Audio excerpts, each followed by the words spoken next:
All right, we're recording our annual Life Day event, 2024. We always do it with this white bantha celebration. All right. So before we jump into this one, I want to try to back up and give us a rehashing of the last White Bantha, just so you guys can soak in all the greatness that is Life Day. So if you remember last time, we all met at a pretty elegant location, and we're just coming off of a similar victory, successfully getting through camp, and we had Blaine, Tech, Katira, Drew, myself, Jimmy, Rusty, and Joe Kaza all in attendance, along with a lot of the people you see here tonight. Gifts that were received, just to remind you guys of what you gave and received last year. Katira offered up a bottle of Vader's Bane. She invited Lorenza Batune as her +1 and received an armor coupon, which I don't know if she ever used. Drew offered up a 300 credit wager on a Fathier race. She brought Tech's wife because Tech didn't bring his own wife.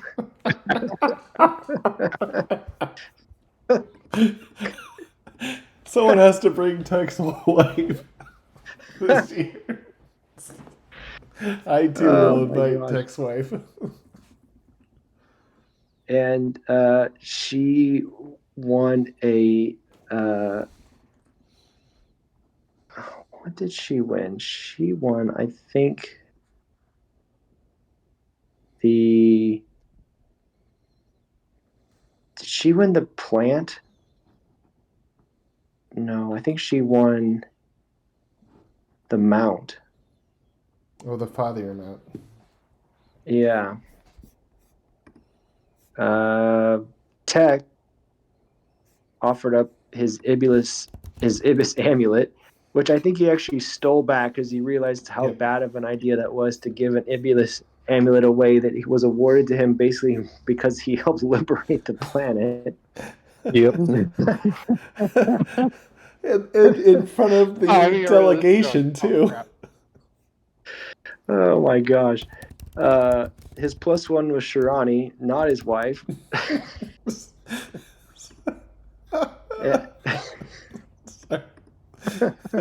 just the worst decisions.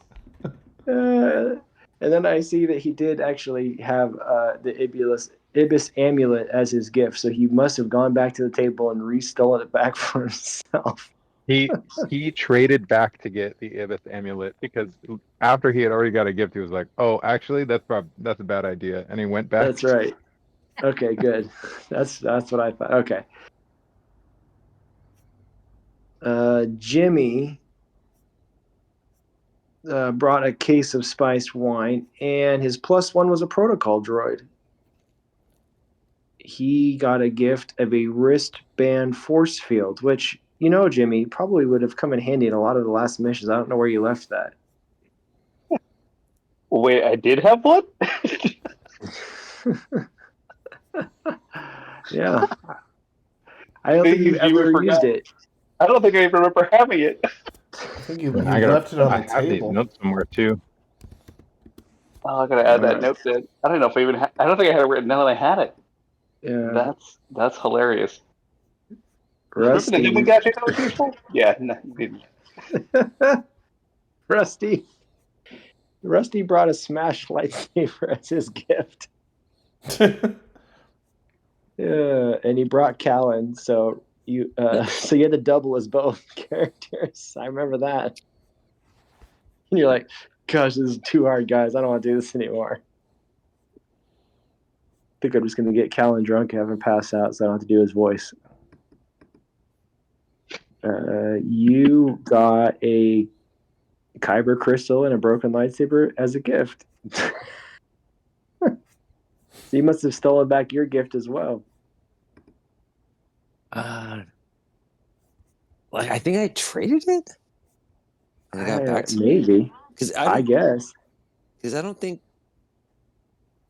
I had the I think I had the broken lightsaber and the kyber crystals I got. I think that's what it was. It was like a bunch of kyber crystals, like a necklace of some sort. Yeah, I think you're right. And I think the broken lightsaber was disregarded, or maybe Callan. I think maybe Callan got it, so it worked out. Like, Yeah, oh hey, you're look, right. You're right. I got Maybe something. Callan got the broken lightsaber and Rusty got the kyber crystal. I think you're right. Mhm.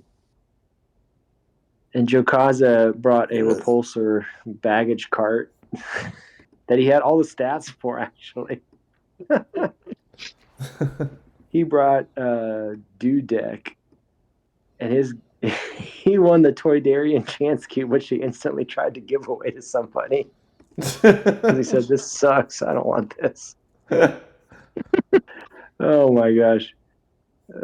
Blaine brought a cloud car, and Elaine, of course, and he won or got as a gift an astrogation map priced at 50% of its retail value, which ended up being a star map basically to Rendili, plotting a faster astrogation route. And I've been And obsessing Bota, over it this whole time, trying to figure out how I can use it to help further my smuggling career. Actually capitalize on it. Yeah. I don't know why, but I gave away a TIE fighter. I brought Lady Ibis as my +1, and my gift was a VIP swoop race, which I don't think we ever made it to. So, man, we're doing pretty bad at using our Life Day gifts. Maybe that'll just remind us this year to actually plan some small missions just to fulfill all these different little gifts. That's what we should do on like the next in-person birthday mission. We just all have mini missions where we all complete our Life Day quests. There you go. Yep, I love that. Okay, so here, just to give you guys a little bit more. Remember I was saying the repulsor baggage cart that Jokaza brought? Personal repulsor conveyor model, Falcon Harn repulsor Mark V14 baggage handler. He just literally copied this out of the source book. Baggage handler costs 250 credits. 50 credit for the infrared guide stick. Availability 2. When fully extended and locked into place, the carrier is 1.75 meters long, 80 centimeters wide, 65 centimeters tall. Left to right sections are hinged and can be folded back for storage. Manual steering handle that's removable, and lift control studs are located at each end. 3 miniaturized repulsor inducers and inertia dampeners are located across the bottom surface layers and covered by a protective grille. When fully charged, this carrier provides continuous lift for 100 standard hours. Flotation height distance is adjustable to 1.8 meters. Optional infrared guide stick allows for hands-off control of the carrier within an effective range of 10 meters. Perfect. And now we know. Oh, and you know what else? On the bottle of Vader's Bane, Katira put... Oh no, Katira, did you... I don't remember this part. You put Cantal Spiros' defaced business card on everybody's gifts? Yeah. That's right. And you wrote Cantal Spiros fraud. Yep. Oh I my will. gosh. I will make that man regret all his decisions regarding Liking Katira. tech? And yet you wore his pants. So now you've walked in the man's pants. Similar to walking in a man's shoes. All right. So with all of the festivities about Coruscant, of course, Life Day is the pinnacle event and highly prestigious. So we are going to be joining a reputable group that represents much of the galaxy. Obviously, Calamos has extended personal invitations to all of us, especially after our successful mission on camp. He bids us welcome, and of course, we all start again before we actually do the white Bantha gift exchange to just wining and dining with celebrities, dignitaries, senators, and the like. So lots of schmoozing going on. Minimal business dealings because people are just enjoying the day and the season. But of course, when these people come together, there's always business to be had. So you notice, like at various corners of the room as you're eating, that different people are milling about, having kind of quiet conversations in the corner. In the room itself, you see that we've listed out some of the main groups that are represented here tonight. However, there are many more than this that we just didn't have time to fill out. But if you're interested in knowing if there's anybody else here, you can either roll for it or you can kind of peruse the room and see who else is there. As always, we have Kenneth as our kind of MC for the night of festivity.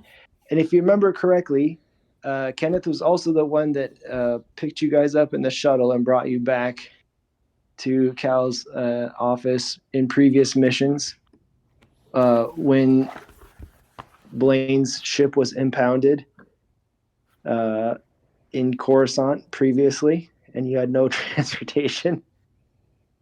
Yep, thanks. And I also believe that. Who Tiberzon? Yep, Tiberzon did that to you. What a rascal. Yeah, that's what I think about when I think Tiberzon. What a rascal. What a rascal.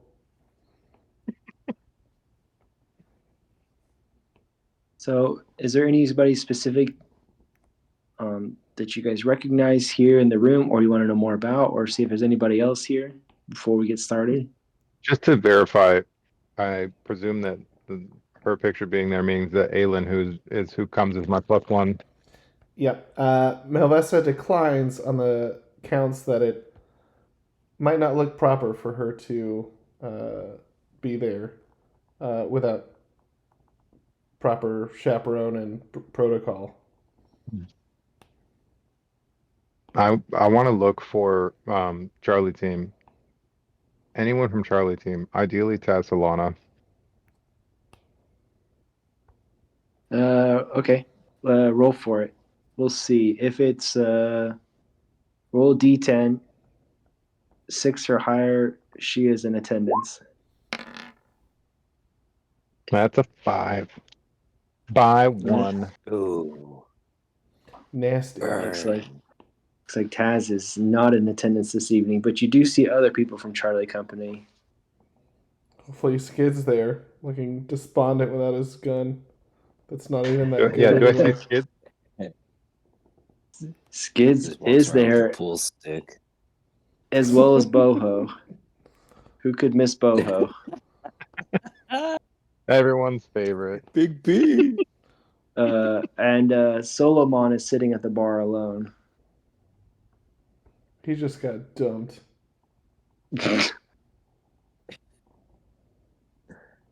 I want to make a big show of asking Kenneth. I want Kenneth to make a big show of announcing people as they walk in, so that I make sure that Charlie team sees me walking in with someone that's not Taz, who I didn't even extend an invitation to. Maybe she expected my invitation, and that's why she didn't show up. She's just waiting for me. She missed the boat. What's going off without her? Don't need her. Better All off right, without so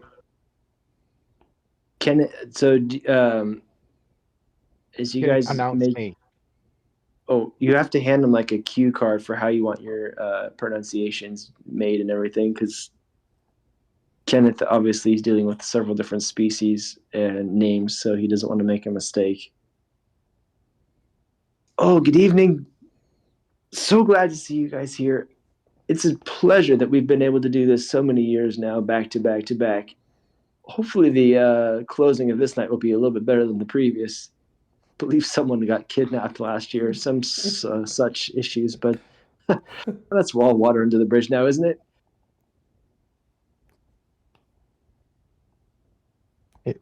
I don't. Is that what makes the rich like? Oh, I'm so glad we had this party. We only had one person kidnapped last year. We've definitely to Cal's credit, he doubled security again. So now, what is a double of a double? A quadrupled security. Yes, He's got 4 guards now. tactically placed around the room, and I can always be a designated shuttler for you this evening if you'd like. Okay, Katira, what is your last name? What is your favorite color? Kenneth, what's your last name?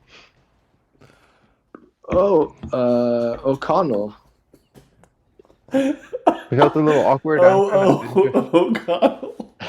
Oh.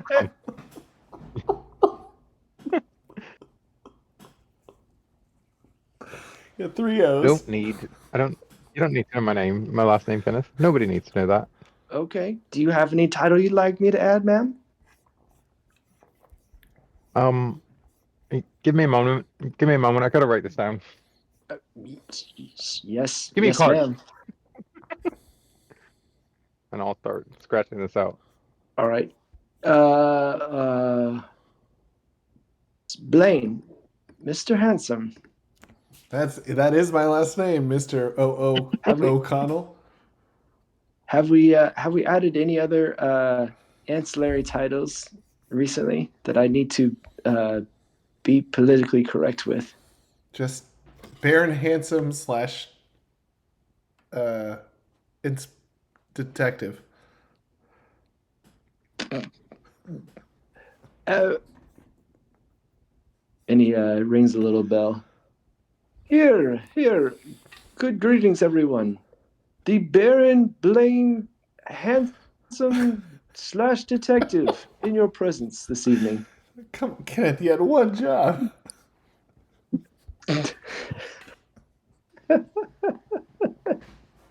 Oh, so sorry, Mr. Hansom. That's okay. 1,000 apologies. That's okay. Please don't tell Cal that you're dissatisfied with my service. So hard finding a job in Coruscant these days. Kenneth, there's always a position open for you on Cloud City. Anyway, and Elaine and I guess the little baby who is... How old is my son? Oh, boy. Let's roll a d6 and find out. No, I know. He actually has a birthday. I thought Bota was bad. I spent all this time with him, but I don't remember how old he is. Who forgets? It's all blurry these days. The Cloud City years are different than Coruscant years. Yeah, I'm not very good at doing the math between that. He's 100 in Cloud City years, but only 4 in Coruscant years. One could say your memory's a little cloudy. Kenneth chuckles at that and says, is this the famous Rusty? I mean, I don't know about famous, but yes.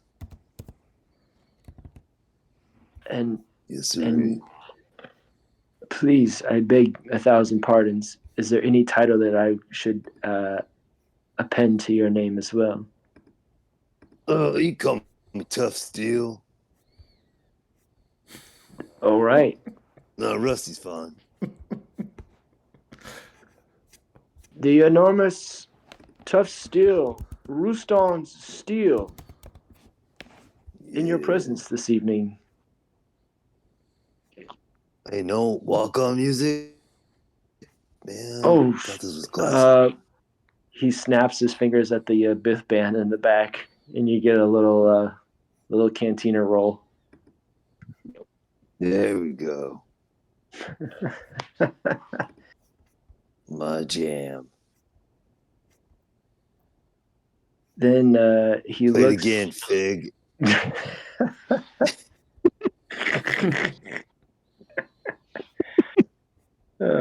Figure Dan basically flies the bird at you.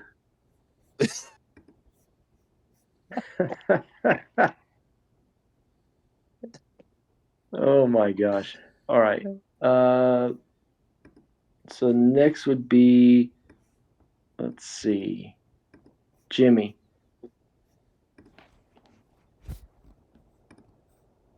I feel like Joe and Jimmy would just walk in and not expect anything, just keep walking. But who's Jimmy's +1? A protocol droid. Which one? Just who cares? You'll do. The one that was standing in the hallway before we got here. Little one. But before you go in, at least give me your name. It's Jimmy.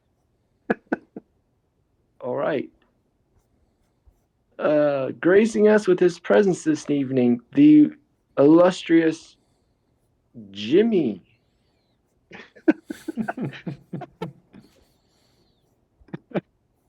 Jimmy looks back and just like, yeah, whatever. Just keeps on walking. All right. And of course, the New Greatest Republic hand Bounty Kenneth Hunters Expert. Guild lead, as well as Senator or diplomat and Senator from Ibis, Bota Z, and Lady Ibis joining us this evening. Her name is Lady Ibis. I mean, That's what she wanted.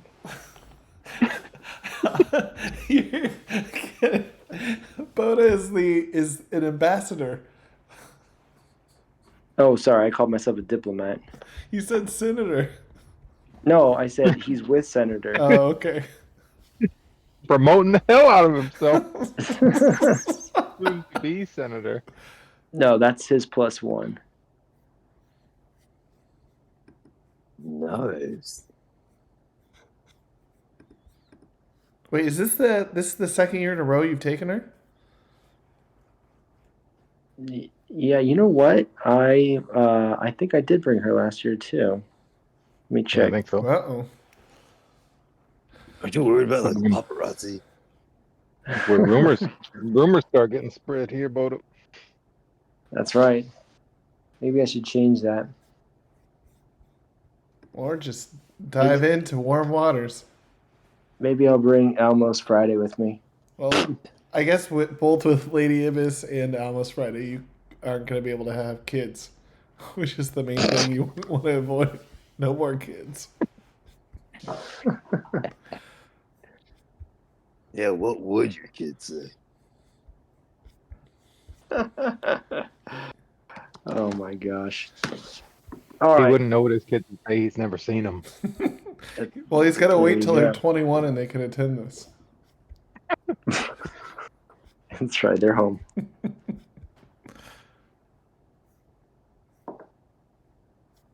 And newly joining us for this Life Day annual event, Warbuck Cornu. And he introduces an Ugnaught that was standing behind us, representing camp. I thought it was going to be representing the Coruscant Bartenders Association. It's ready to bust some heads. Kind of like the Kiwanis Club. All right, did we get everybody introduced? Let me see if there's anybody else that's in attendance that hasn't shown up or sat down yet. I just hand Kenneth a I'm card. assuming- I posted it on Roll20 and tell him this Oh, is good. what you're supposed to say. and I walk in the room. I want it like those holo chess or holo boxing, or whatever they call it. They fight where you got the big announcer, the boxing announcer. I want you to do it like that, Kenneth. Okay. And the ace of Sun Squadron, champion of Ibis, Well, Sith Slayer, regret this. and single for everyone in the room, Katira.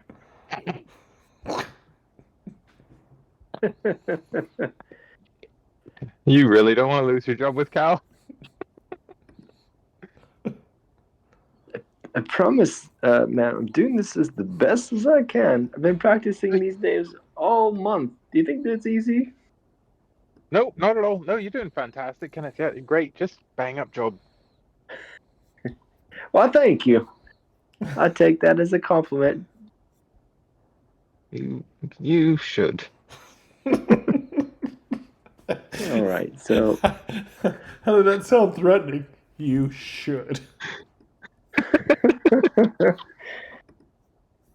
all right, so the seating isn't necessarily assigned, so you guys are able to select a table that you'd like to sit at. So if you want to drop an icon at a location, it looks like there's a table that's open back over next to the Angic clan. There's an open seat in the way back next to that creepy looking lady that's sitting there by herself. There's a table behind the Kamasi remnant. And then there's this table right up front. So if you want to drag your character to that location, that way I kind of know who you might be interacting with. Are there like I like that Rusty looks like a little like what are those things called that you get at a wedding that they put on the table? It's like a cake topper. Guys, I found my seat. I'm over here. Don't sit on me. Luke, was I able to? I'm assuming I'm sneaking in my guests, or was I not able to bring them? Oh, that's right. Hold on, let me see what. I think it makes sense to sneak Yeah. the guest in. Why don't you roll a sneak right now and let's see how well that goes. I mean, I don't have to sneak them. I just want to make sure they can come. No, I want you to roll a sneak to see if you actually get past without Kenneth trying to ask to pronounce their names. Okay. He's taken his job so literally he wouldn't even notice and feel so like worried about offending somebody. Sneak is perception.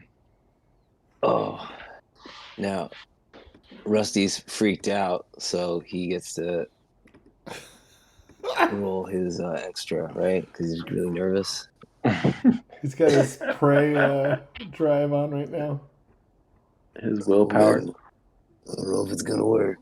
All right, pardon me, guys. All right, and give me a second. I'll be right back.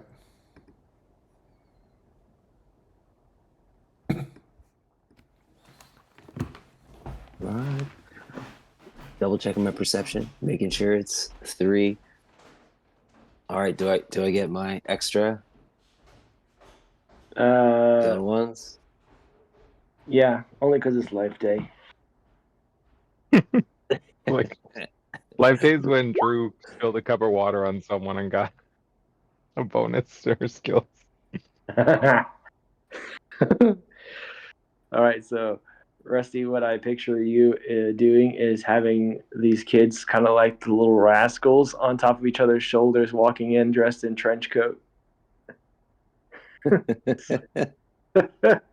So Rusty has decided to bring 3 kids that we found on our last mission arc of the Call of the Deadly Nightshade that we how did you go find them?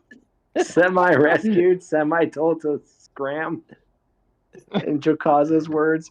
All right, I'm getting tired of these kids. Let's get them out of here. This is hitting too close to home.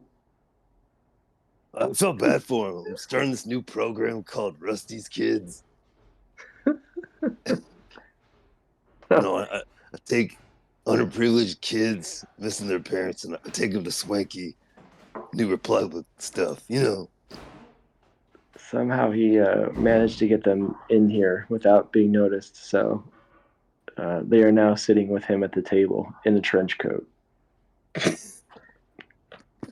I'll do. How about this? Could I look for I just want to look for the busiest area of the room, and that's where Katira will end up sitting. I would say probably the Solvin delegation is probably going to be like there's an open seat there. I don't necessarily need an open seat. I just want a lot of people moving about, a lot of stuff going on. That's the goal. Yeah. All right. And Jimmy, did you drop yourself down here anywhere?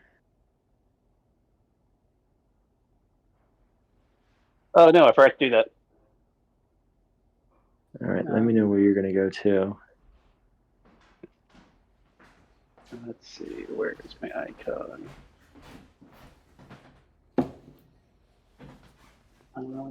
Where? You know what I'm thinking about, Rusty, is Tolliver Spins. Remember him? I remember him.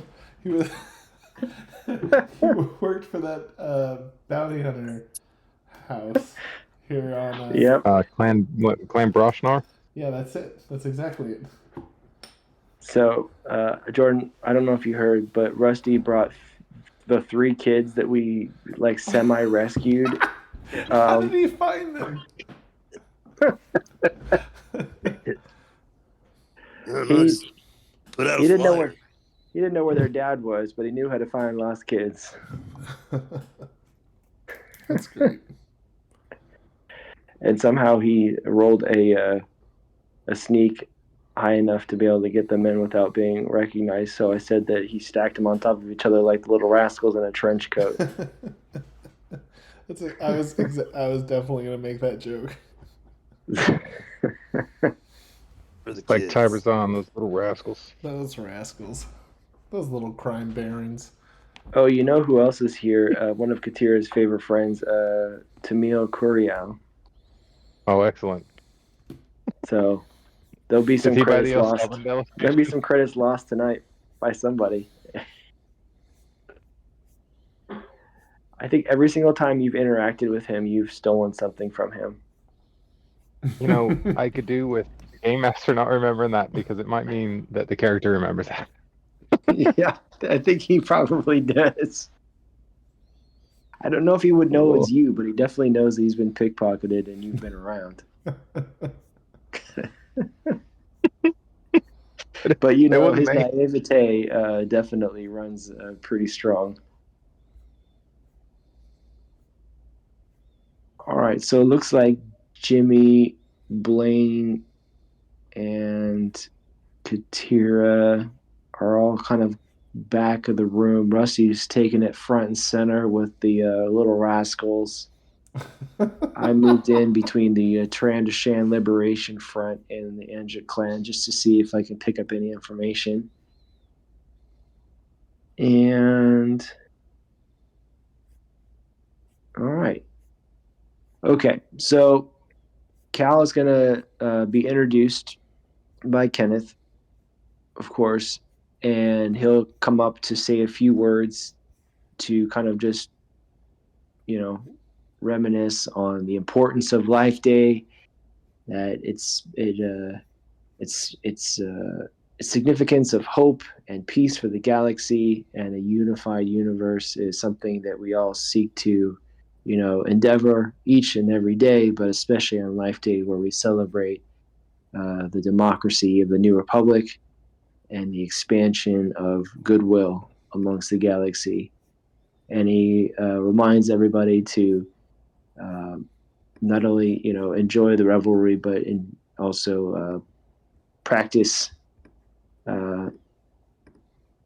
safety when returning home, and of course offers lodging for anyone that needs to stay for an extended period of time. The Life Day celebrations obviously kick off this evening, but go on for several days afterwards. And so Coruscant is basically opening up several areas of the city that aren't necessarily usually open to the public for more of like a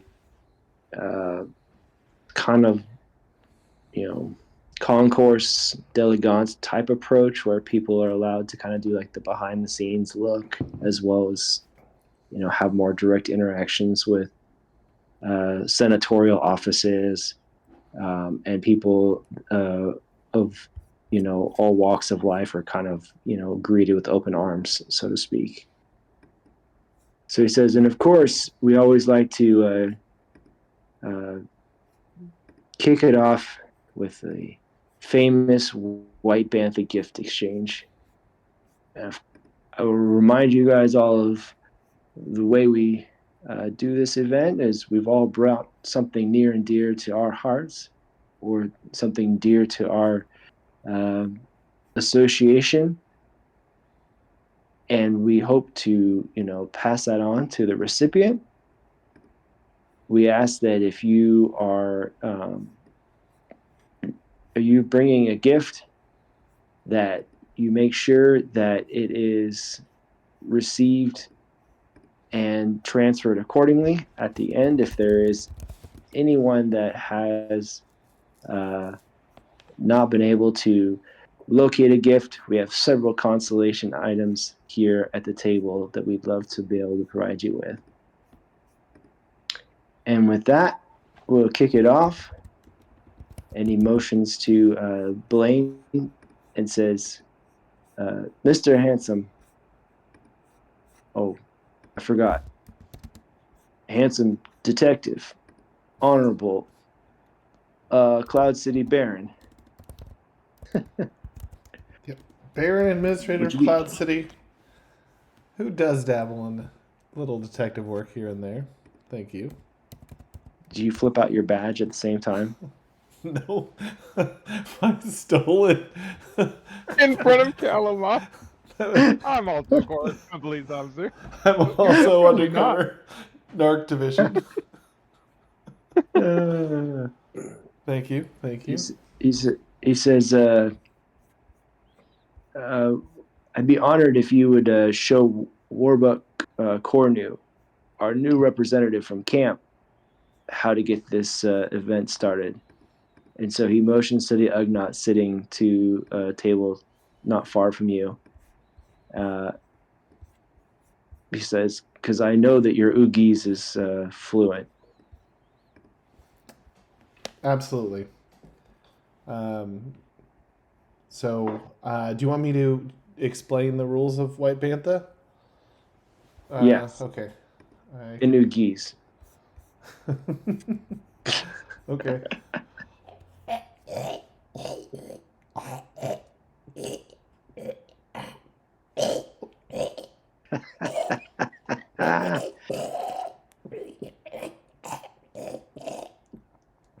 Blaine needs some water.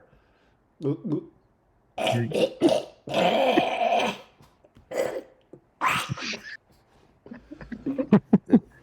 kid, Yeah. the kids in the trench coat are like, Mr. Rusty, is he okay? He's dying. Oh my gosh. And then the Ugnaught motions to you and says, I've spoken. Actually, I think I did. He speaks basic.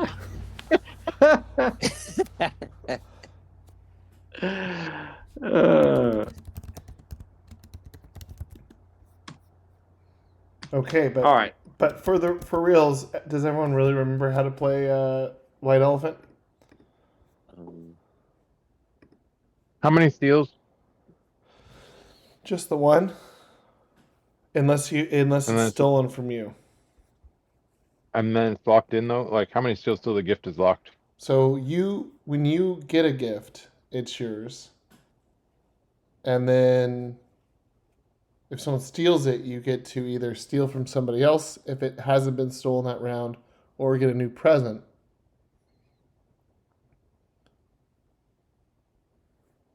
Yep. And then if you get your own, you can pick again. Yeah.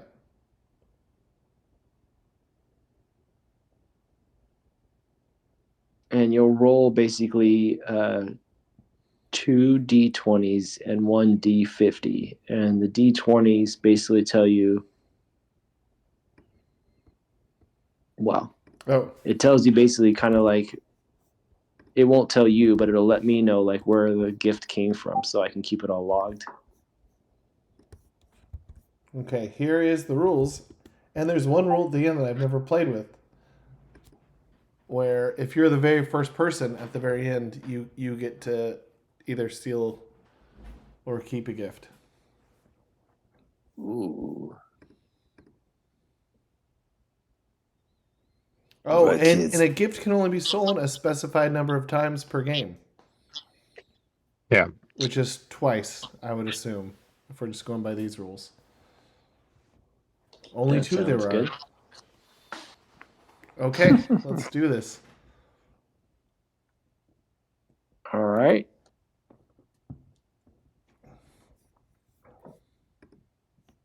Do you want me to So- go? We will roll a d20 amongst us to see inside of our group who goes first. Lowest number is the one that starts the picking. Poor Rusty. Take that. After you already Take rolled that. a big one. Oh. Wow, we are rolling low.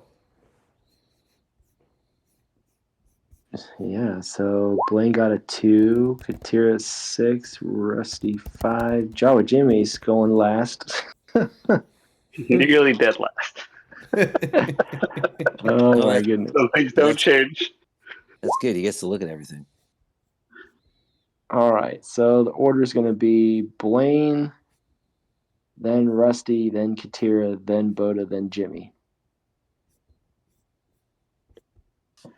Cool. All right, Blaine.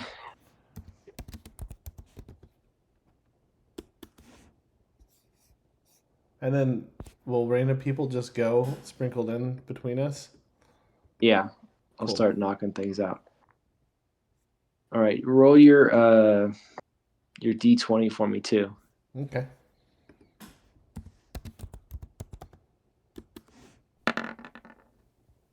Russ is giving commentary to the kids. He's like, Let me teach you something, kids. Important people love to give stuff away for free. They love it.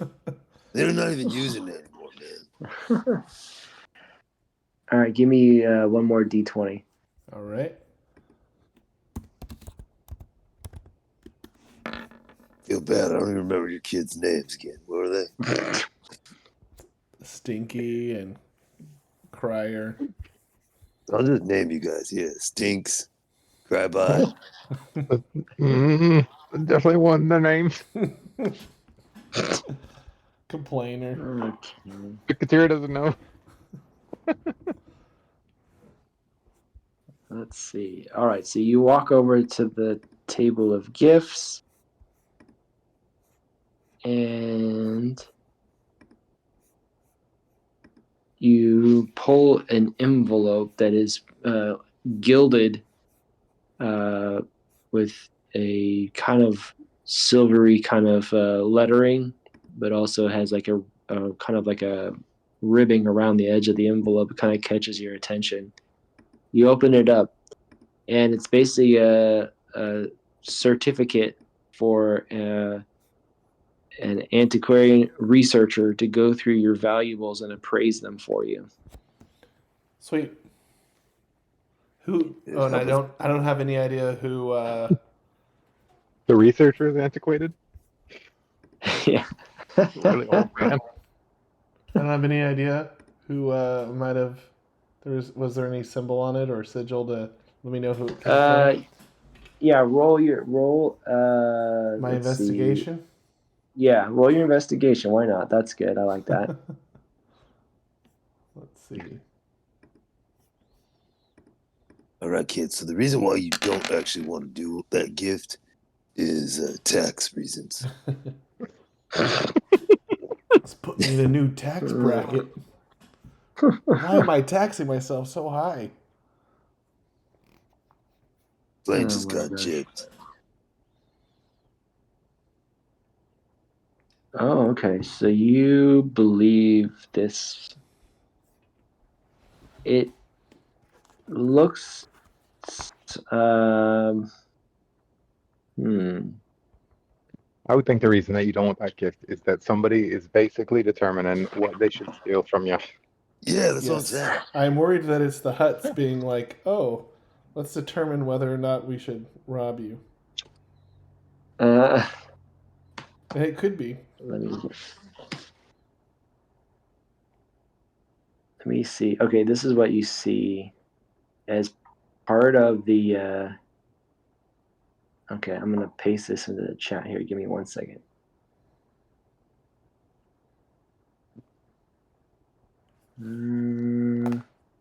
See, kids, you're meant to believe that all these people are nice, but they're not.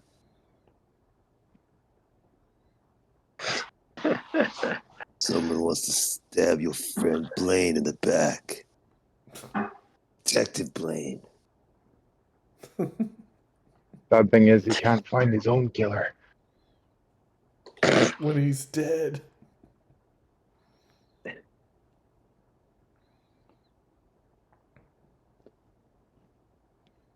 Hey, kids, you wouldn't be planning on killing old Rusty's friends, would you? Why'd I ask you that? Just I like how the kids talk so much when last time we saw them, and now I feel like they're just horrified and aren't responding. Rusty, you're scaring me. Mr. Rusty, I want to go home. We let talk now. I like the idea that they don't realize they're the gift. He just hasn't done it.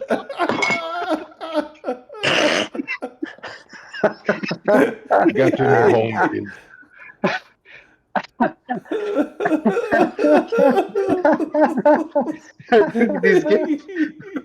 These Shoot.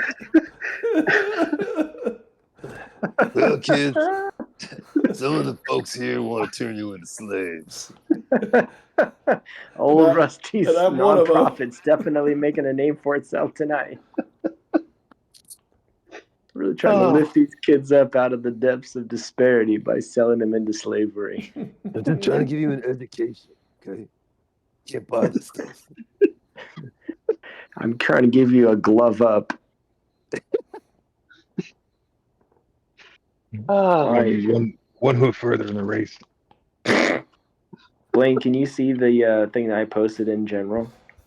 Oh, Have let the me kids see. name, please. Yes. Okay, so this is kind of like embossed a little bit. Like you can just faintly see it. It's like almost like a hologram in the envelope. Oh. Okay. Well, let's see here. All right, so now let's see. We'll let Rusty go next because you guys are pretty close with the 2 and the 5. 1D50 coming up. I wanna roll a D50. All right, kids, this is how you pick a gift. Why don't I get to pick the gift? Pick the gift. No, don't let him go. I want to go. Those are the kids I remember. All right, now roll Mr. Rusty, you D20 told me you would twice. let us have something if we came. I've got to go to the regretting the fact bathroom. about these kids. They think that they're gonna get the gift. Why were you wearing a dress last time we saw you and you're not wearing a dress now? Hey, it's personal. But I look good, right?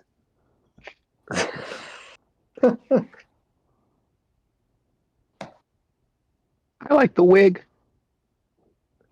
Our next lesson is called Rusty's Manners. All right, let's see what you get. Oh, you My rolled uncle said twice. that a manor is a big house where really, really mean people live. Hey, mean people have feelings too, you know. Everyone has feelings. Yeah. All right, so Rusty selects a box. It's about a foot cube, 1 foot cube, 1 foot on all sides.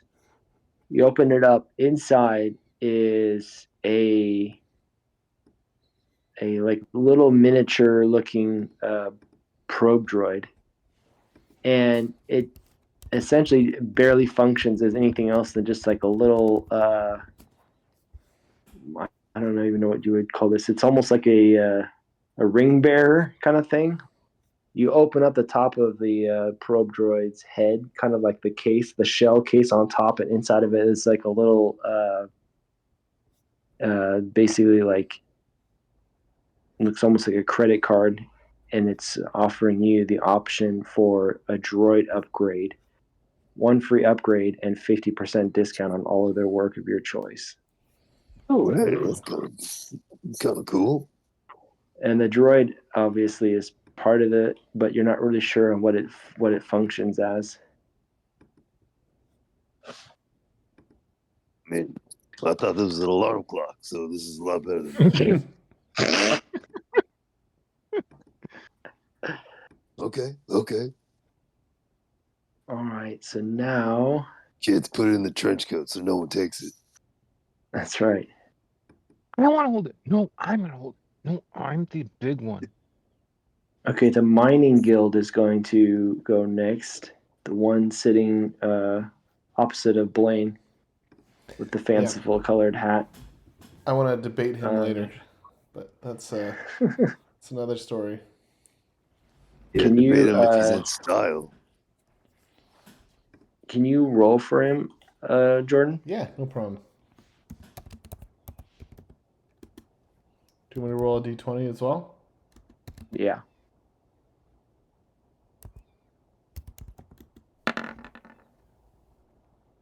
All right, so he gets one. Let's see. Okay.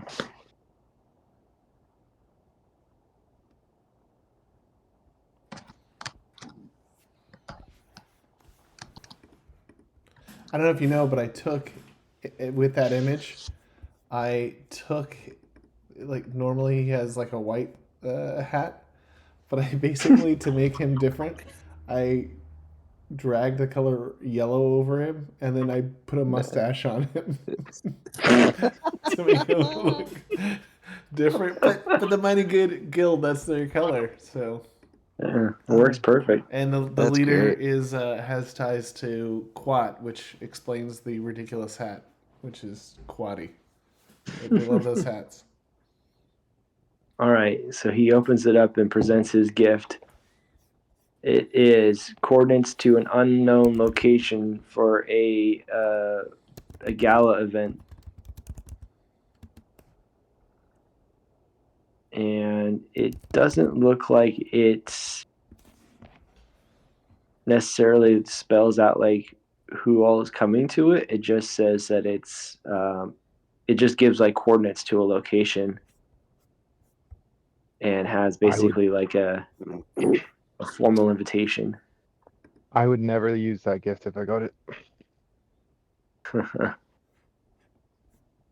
But on investigation, Jordan or Blaine, you could roll investigation to see if you can see kind of like what the exterior of the package looks like, to see if there's any like markings or anything like that you might know. I'll look like, over his shoulder.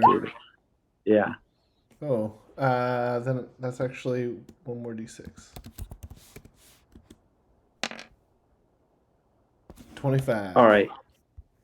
Okay, you definitely recognize this because it has the same logo on the package as the building that you actually lease office space from in Coruscant. Uh-oh. Okay. And so most of the people renting space there are either senators or dignitaries or something like that. Ooh. Interesting. Okay, so it's like it's not the company that leases the offices, which is my first thought. It's actually probably another senator is hosting a gala.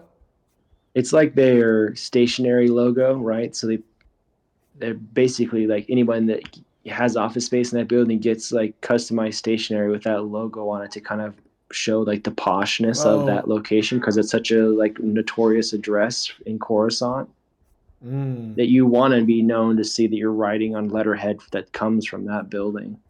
Is what I'm really getting from this is that I didn't realize that the office that I have a the office building that I have in is that posh. I feel pretty great about it. Well, remember, Vindicated. Parnot was there, and he was trying to keep face, right, as the front for the Eriadu Authority. Yep. And he was working with the Desilgic clan, or not the Desilgic clan, the Changelings and the Changeling royalty. So I'm sure he had to keep up with appearances. Yep, and I got my office space for nothing. Thanks, Jimmy. You negotiated a pretty sweet deal, I remember. It was like, dang it, you can't have it for this cheap. Well, Jimmy stole the money back after I gave it. That's right, you did that too. It's pretty great. Oh man, I was like, dang it, this doesn't make any sense, but oh well. Well, I feel like, what is it, Reginald Valjean? Oh, that's right. I feel like it came out of his pay, and that's why he got fired. So now he has to be. So that's why I hired him. That's right. That's why you hired him to work in into Cloud City. Yep. That's the wing guard. That's him. All right.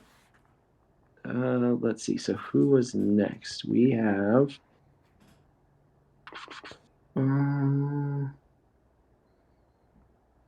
Bota rolled a 7. I think that's pretty close to Rusty. So, oh no, wait, Katira's in front of me. Katira, you're next. So is this a 50 and 220s? Yep. That's what's in my bank account. 47. Okay. A 13.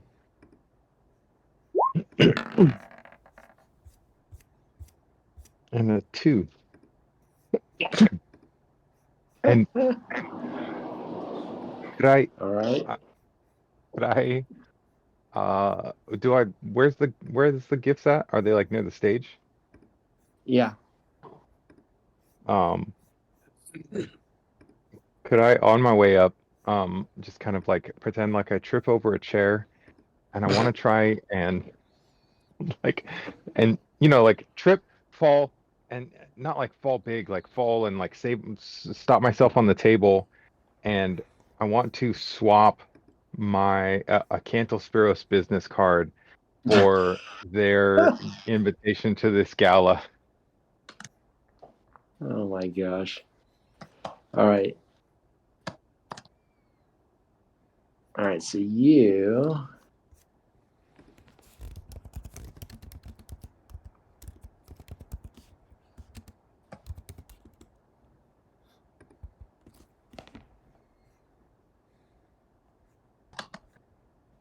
Okay. 47, right? Yeah.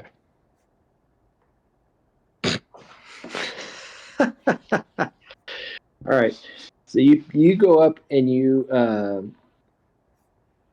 select a box, or it's not actually a box. It's kind of like looks like a steamer chest. It's kind of ordained with different little like jewel kind of things on the outside. It's not like encrusted, but it's got like marking the corners almost like a ribbing.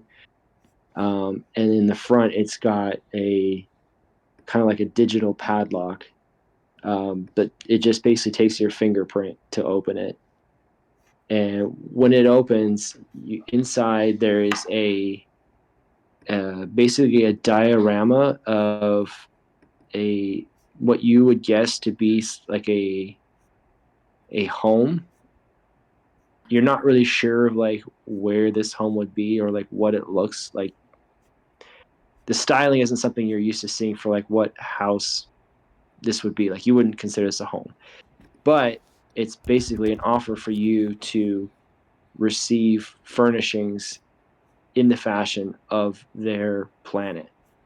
But you're not familiar with what planet this is.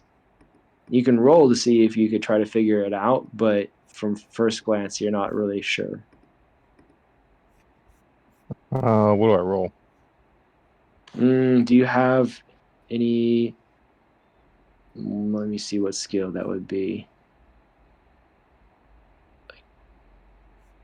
Not streetwise.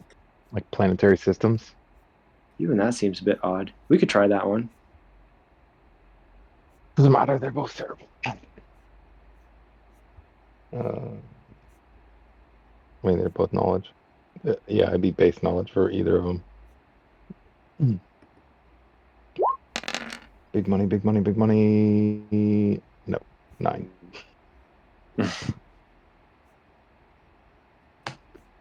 Well, you see that they're using a lot of like muted kind of slate grays, off whites, but there's like one color that seems to be like something that they like that shows up in every piece of furniture in the room, and it's like this almost like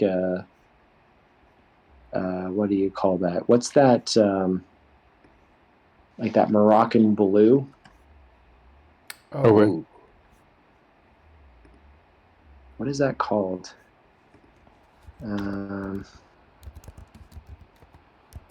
Majorella? Well, I see it too. It's probably. Do you know what I'm talking about? It's like actually like. It's actually like a copyrighted color. Oh, it's like really it's popular actually, in Marrakesh and stuff. Yeah, and it's actually French, right? So it's Majoré. Yeah. Yeah, from Jacques Majoré. But that's the color that seems to like show up in every piece of furniture in there as kind of like their color. Oh man, Katira.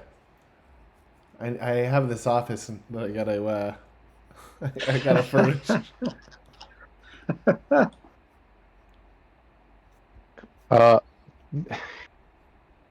Do I manage to swipe this this gala invitation? Oh, from the mining guild? Yeah, on the way up. Yeah. Roll your. Let me see. I guess not a pickpocket. How about like a sneak? So there's not really a sleight of hand, is there?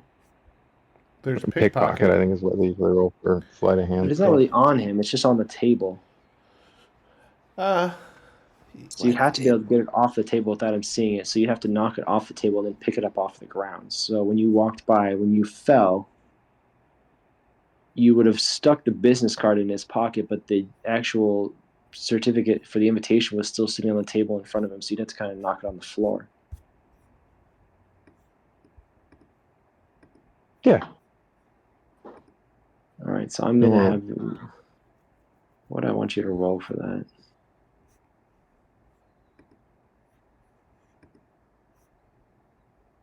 By the way, these aren't real business cards. These are like Cancel Spiro's absolute dickhead.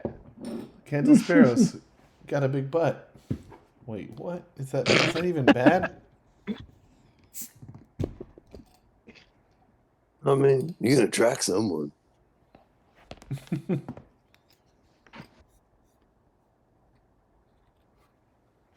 Take it from me, man. People are weird stuff. Take my friend Katira. Case closed. Yeah, I'm just going to have you roll a sneak, see if you can do it.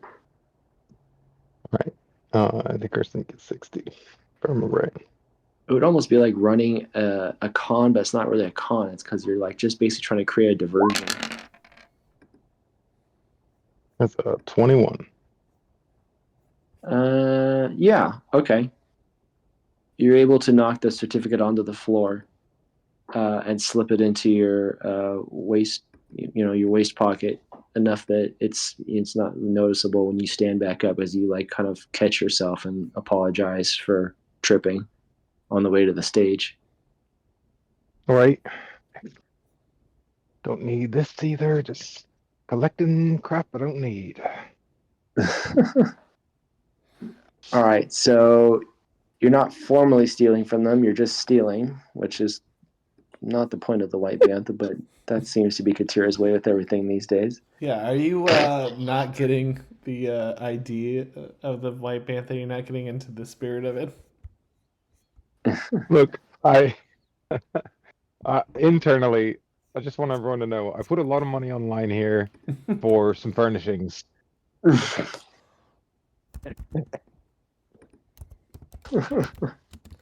Hey, I've got an office Some that weird- needs furnishing.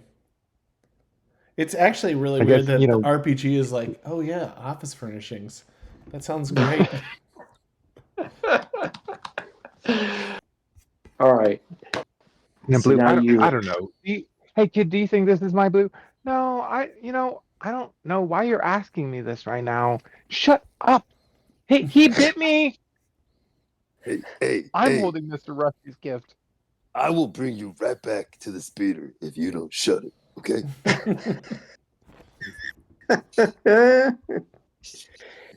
All right. Tell your parents. Did but that's Rusty kinda do this pointless. to torture himself? No, you also missed that I'm starting like a new charity cause. Rusty's kids. So It should just be Rusty Kids. Rusty kids. They're a little out of practice. I'm gonna melt you down All until I right. get it through your thick skull. Rusty, roll a d6, Rusty.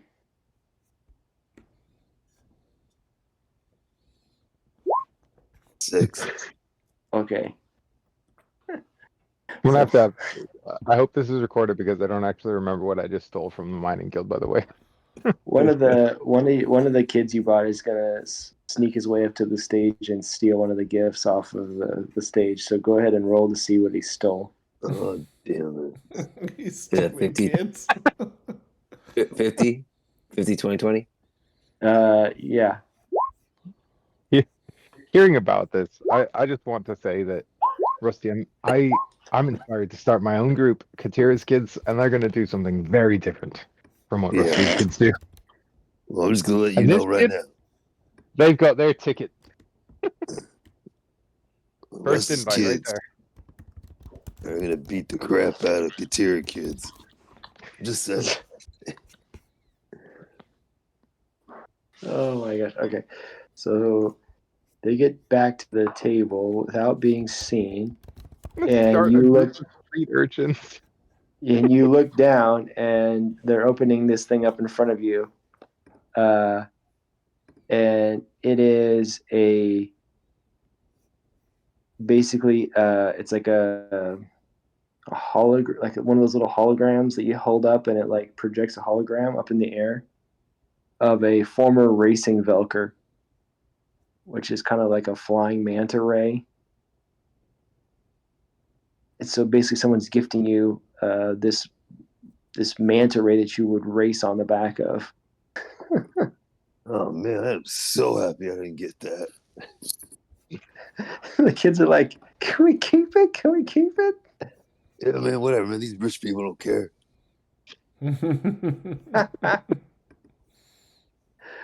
I feel like Alright. Rusty's would be the person that would just fart really loudly and then just yell at everyone to stare at him. Just stare at me. Yeah, that's right. Stare at me. You know that's called science, baby. All right. Called the force. All right, Jawa Jimmy.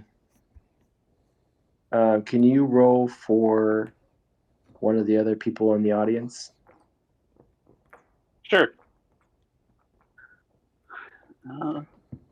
8. All right. And roll a d20 twice. Oh, no, you rolled a d20. Roll a d50, sorry. Oh, D50 twice? No, just once. That's 1d50. 2 for the d50. Oh. Okay.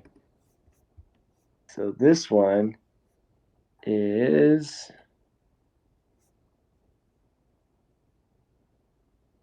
Who gets this one? Gotta find out who this is.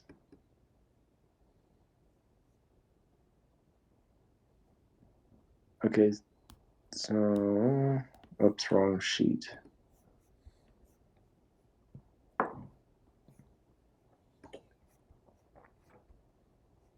What was your first d20? 8 and 15. Okay.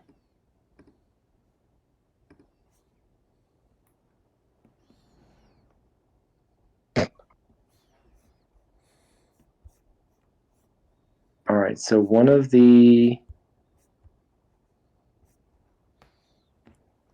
new Independent Trade Federation selects gift number 2, and that gift is a deed to a ruined cantina hotel on their planet. Who's playing it? Oh, Whose planet is this? We don't know who the planet is, but we know that the Trade Federation is the one that picked the gift. Just what they need. So, All right. So now we have 2 trade routes. they seem slightly dejected by this gift, considering that it's basically a rundown canteen on a planet. They're not even sure of where it's at. Well, I like it. oh, Jimmy, keep that, man. Count it. And they're wanna giving open- me a hard time. Oh man! All right, so they got gift 2. I know a washed-up bartender that could help you out.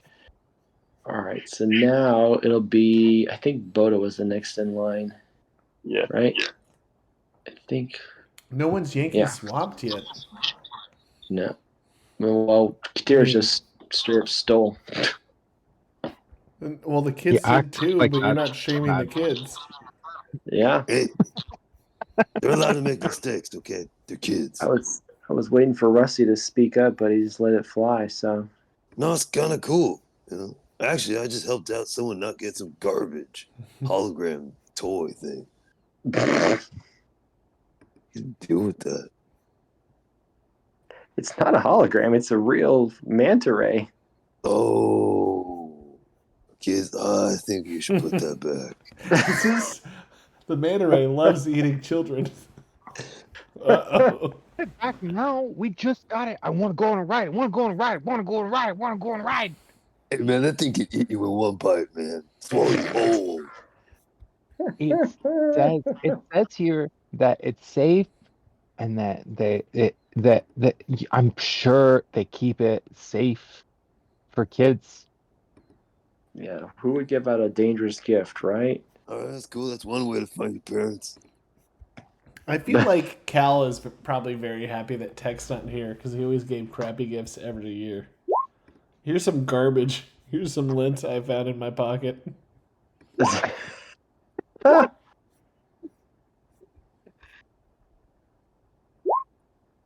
Dude, All right, kids. so Even these rich people's lint is rich.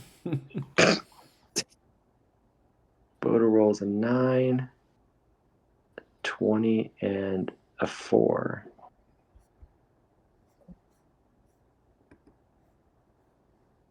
Oh, nice. All right. Oh, jeez. Bota gets a love letter. Oh, I hope it's from the Ibis person right next to you. Do you like me? Check yes or no. Oh, Luke, what was the thing you got in high school? You're an angel I'm sitting from in- outer space. Sitting Do you remember that? in between the Trandishan and a hut. Damn it, my luck with huts is not very good. Do you remember that, though? What? Do you Which remember one? you got a poem from someone that said you were an angel from outer space? And and then No. you ripped it up and burned it piece by piece. Oh man, I don't remember that, but I trust you. I don't remember it though. Well, it was pretty great. Oh my gosh. So Well, you're like, well, it was me. yeah, I wrote to myself. No, I forgot what her name was, but I'll look it up in the yearbook. All right. I hope it's not that creepy lady in the back of the room that's not said a word That yet was tonight. her. That was her. Dang it. Bringing it full circle. I like it. Oh my gosh. All right. Well, that's a fun White Bantha gift. All right, Jawa Jimmy. Now it's your turn. Oh yeah. So you Roll have the them dice. opportunity to steal one of the other gifts. Let me remind you of what's been laid out there. I'm happy to hand you the love letter Beautiful that I just blue- received. Beautiful You can blue, get- blue furnishings. Take the You can get cantina. a Take the deed to a cantina. ruined cantina. You can get Ooh. the coordinates to an unknown location for a surprise party that Katira will have to produce out of her pocket since it's not sitting in front of the mining No, guild no. anymore. No. The mining guild will realize that they don't have it. That doesn't mean Exactly. they That could make it exciting. Or Uh, you could have someone value all your junk. That's right. Or you could get a racing Velker or a coupon for some droid upgrades. Or, yeah, the office furnishings that the Katira originally picked. Or I you just can say roll and get your coupon own. for droid upgrades and expect Jimmy to pick anything else. I love the fact that like I could just foresee Sparky like the coupon one, and just like getting all excited about Do the you know how much coupon. money I spent on you already, Sparky? Exactly. Oh, hey, there we go. Hey, Pawan.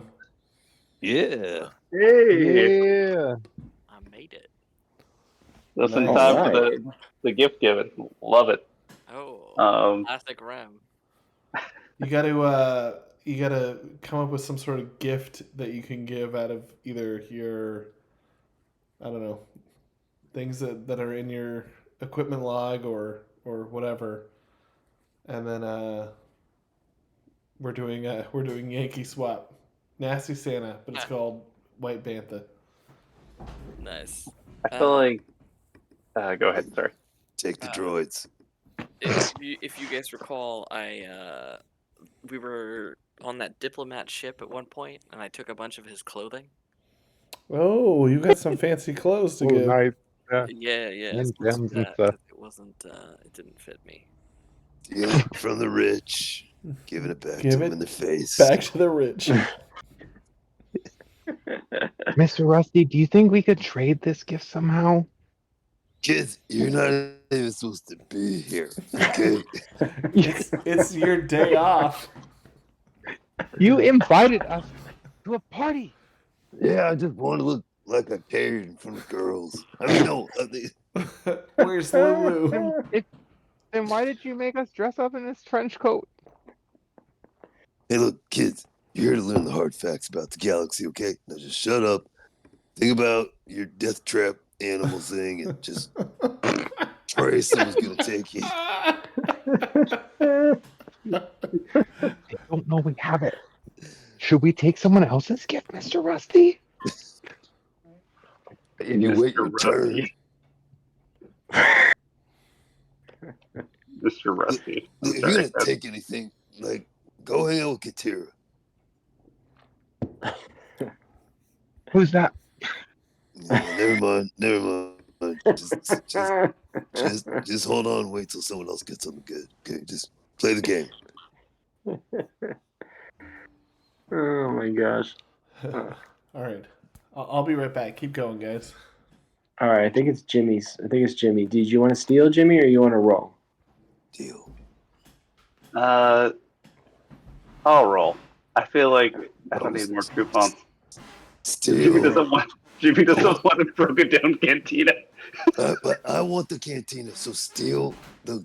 I'm like waving the coupon at Jimmy. Take the goof. I'm Lucky sorry, you that's even just hear the funnier. kid. It's like taking your glove we off steal and the throwing it at him right in the face. If you don't, I'm gonna give Sparky some terrible downgrade with this coupon. Do you think we should steal the cantina from Mr. Rusty? How do you steal a cantina? Actually, yeah, who has the cantina again? It wasn't the trade guild who has the.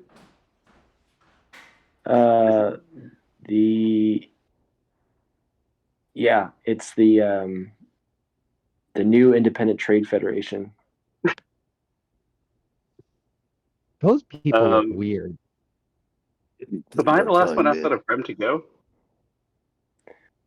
No, there's gonna be some other people that are like NPCs that are gonna still pick, but you're like the last of us other than Rem. Jimmy's gonna roll the dice and see what he gets. I should have stolen something because that love letter sucks. Oh, you didn't steal anything. Yeah, I was gonna say, like, what were the options? Right? There's the broken down cantina. There's the droid coupon, which is useless to me. We spent so much money. What else is there? You mentioned your love letter. What are the other items? So Blaine got a coupon to get basically all of his antiquities like researched and evaluated for like their value and appraised basically, and then the kids stole that manta ray thing, and Katira's got a little box of furniture that she's gonna be able to furnish some room or home with. I have a starship that really needs some refurnishing. Just gonna toss that out there. Yeah, and then there's the rundown Cantina Hotel. And then, the surprise party that Katira stole.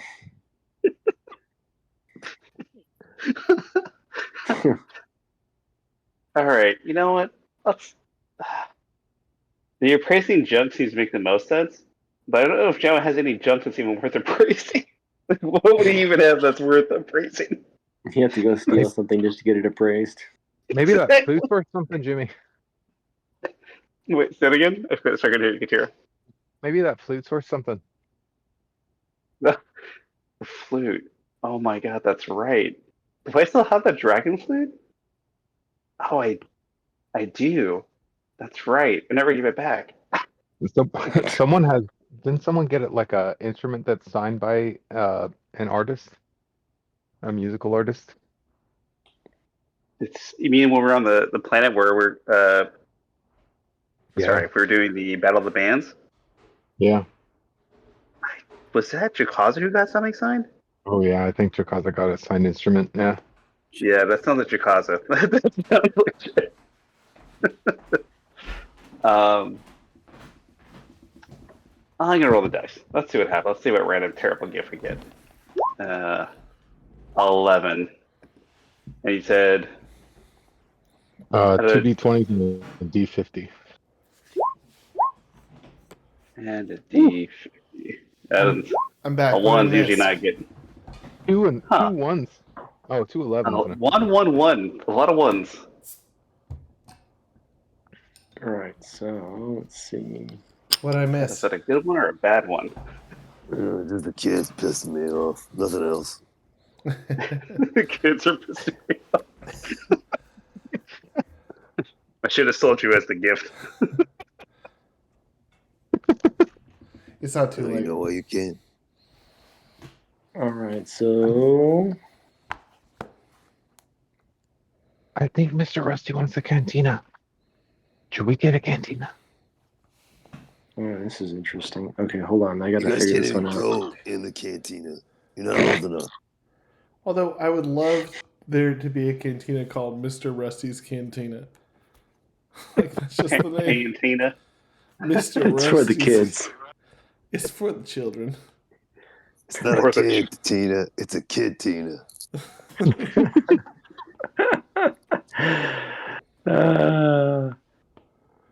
Mr. Rusty's Kid Tina.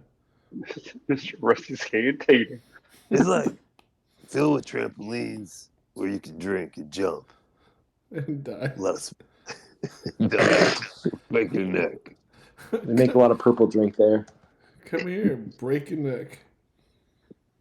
Purple stuff. We really got to Some come up purple with a drink. better logo.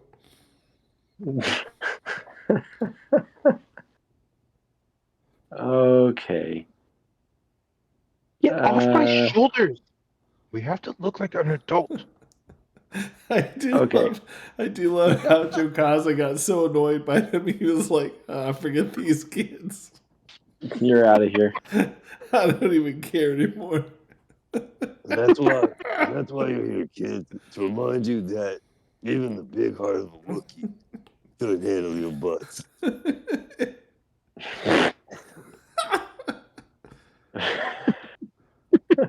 The hard truth. You're gonna have to swallow that down. Oh, jeez.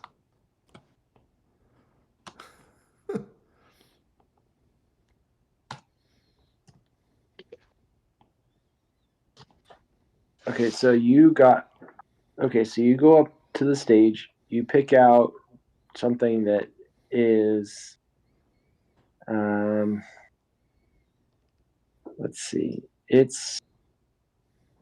I don't know, something about it just really attracts you. Like you're not really sure, but you're just drawn to this thing. It's like almost the shape of like a vase or a vase, and it has like a little domed top with like a little knob lid that you can pull off. It looks similar to something you would think you would store like some kind of like spice or something in. And you open it up. Inside of this is it's like a scroll, basically. You unfurl the scroll, and it's written in a script that you can barely read, but it looks like a merchant type agreement where it's got like a list of goods, and at the bottom of it basically says like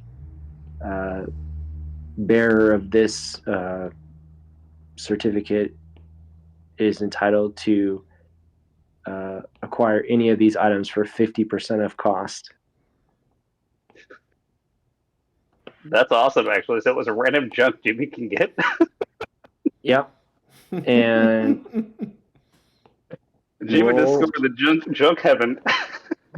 roll your search on this to see if you can see like who it's from. Let's see. Perception. Search is 4D. All right, 4D6. Holy crap, that was bad. Wow, it's all ones tonight? Wow. Look at that. 11, 1, 11, 1, 1. Oh my gosh. We're about to watch a Jawa have a heart attack. Man, that's a lot of ones. That's a heavy amount of ones. Whatever this is gonna be, it's gonna be really bad. Keep your eyes open. Yeah, so Got arrested. you're shit just yourself. kind of got this dumbfounded look on your face, which is hard given you only can see a cyclops eye coming out from your hood. But you're just kind of quietly standing there trying to figure out like what to do because you just don't have any idea what this gift really is all about. From what you can kind of put together, it's very like if you didn't know who the merchant is, you're not going to know where to get the goods from. So the senator towards the front of the room stands up and waves her arm at you. Jas Tevlor. She's a senator of Runa. That's what I'm hearing? Yeah. She says, "Oh, I'm so glad you got my gift. I hope you enjoy it. Stop by. I can give you the coordinates to come by and see what we have to offer." Yeah, but Jamie will move closer to get the coordinates. Look at that little tiny Jawa float around. Awesome. Careful with that cougar, bro. We have not had anyone steal anything. Yep, Right. not yet. Gift's So too good. Can Jawa and Jimmy quickly chat with her and find out the coordinates of what the heck it is, like what they sell on the side? Nope. Keep going. I'm just kidding. The Coruscant Now group is going to go. Ugh. And Katira, Katira, can you roll for me to see what they get? Yeah.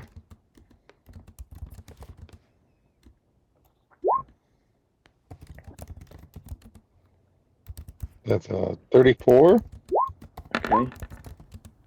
a 6, and a 20 with a 10.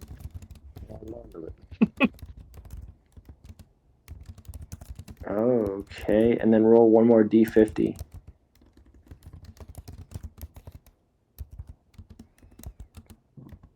Mm.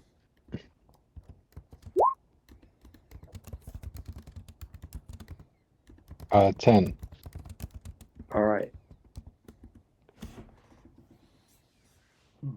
So they stand up and they say, we are going to make a Steele. We will be taking the certificate from Baron Administrator Blaine Hansom, Oh my goodness. which is the coupon for the valuables to be researched and appraised. They said it's okay to steal. It's okay to And steal.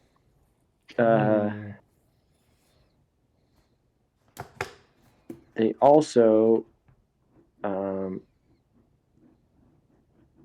draw one of the a kids. gift off of the table because there's two people there representing the Coruscantes, and they draw an ancient star chart with old hyperspace ways. It's something that hasn't been used for a long time, but they're pretty excited about it, and they quickly sit back down. They don't really show off the gift too much. So that leaves Blaine gift list. So Blaine, now you need to select a new gift. Okay. My heart says Cantina, ruined Cantina on unknown planet. But my brain says get those star charts. Because I already have the Rendili one. And then I can start that other business. All right, I gotta get the secret star chart. Well, wait, how secret can it be? If they're giving away as gifts. It may not be a secret star chart. It might just be an old star chart that, abandoned hyperspace lanes that you may be able to still Post on your use. wall. Yeah, put it on your wall. Yeah, so it's like an out-of-date map that I can just look at and be like, wow, the USSR was pretty big. Pangea. Who would have thunk it? But they seemed excited. Can I roll my value to see if it is actually valuable? Yeah.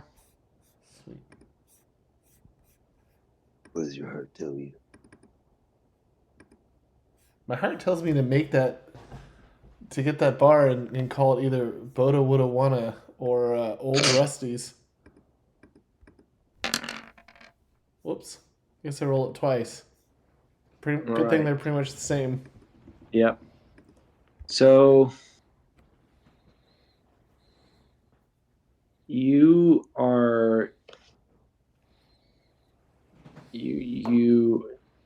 obviously any kind of astrogation map that has a route that's not being used is potentially valuable, just given the fact that hyperspace travel is so closely monitored. If anybody ever wanted to travel the galaxy to be kind of covert or running under the law a little bit, this would be definitely valuable to them because it gives them the opportunity to move about without being seen. Whether or not it actually provides you a faster route, you wouldn't necessarily be able to tell unless you studied the star maps pretty closely. But just knowing that hyperspace lanes are pretty heavily monitored by the New Republic, this would be a way to basically move goods kind of under the radar. The other thing that you notice is they are kind of like They were excited. Once they put it away, they kind of kept talking amongst themselves about it a little bit. So, given that they are the, Coruscant now group, there may be something in there worthwhile to them. So that group is obviously, wealthy nobles, military families. They don't really care much about the outer rim. So you would think there would be something closer to home. So these may be hyperspace routes that are around the core. Which are important. All right, well, I'm going to steal that one. I'll add it to my Rendili star route, but I think this is adding up to a small smuggling empire. I'm going to steal that one. All right. So they are not really wanting to let go of it. They kind of hold it up in their hand. They kind of like hold it as you kind of like try to like take it from them. They kind of like don't let go. Perfect. But they do. They want to keep face. Obviously, they're wealthy nobles, and so they're not going to lose face here amongst everybody else. So they go back and they kind of peruse across the room of what's already been selected from the other people, and they go back to the table again. And go ahead and roll a d50 for me. See what they pick this time. All right.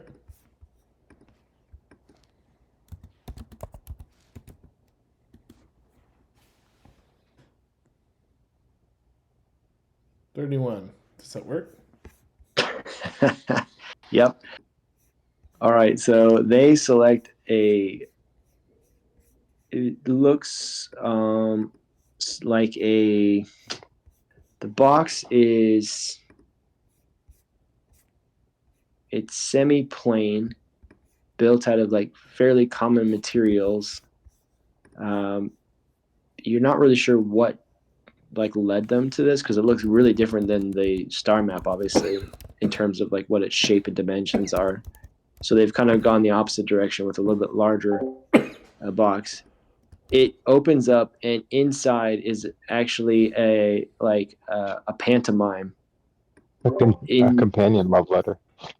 A pantomime in a character role of a famous TV show that you guys would recognize, and he like basically pantomimes out that they will be able to star in this show as like a cameo to a popular Hollow show. They seem fairly perturbed by this gift. Dank Boldham. Dank Boldham. Man, kids, now that's a show. Oh, so they go back and sit down, pretty upset about that. But you can see they're kind of plotting to see how they might be able to get that back from you. All right, the Trandashans, they hop up. They want to pick a gift.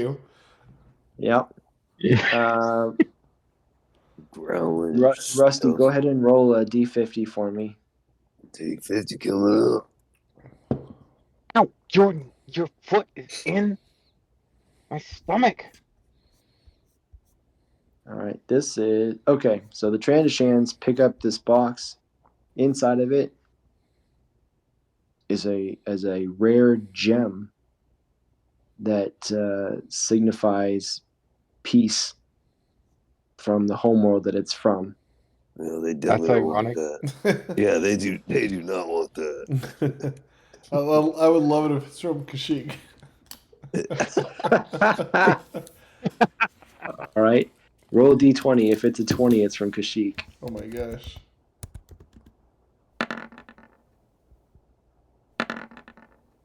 No. Nope. All right.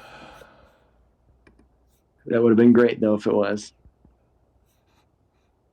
Let me see. The Ugnaught, that is a representative of camp, jumps up. You could probably furnish your house.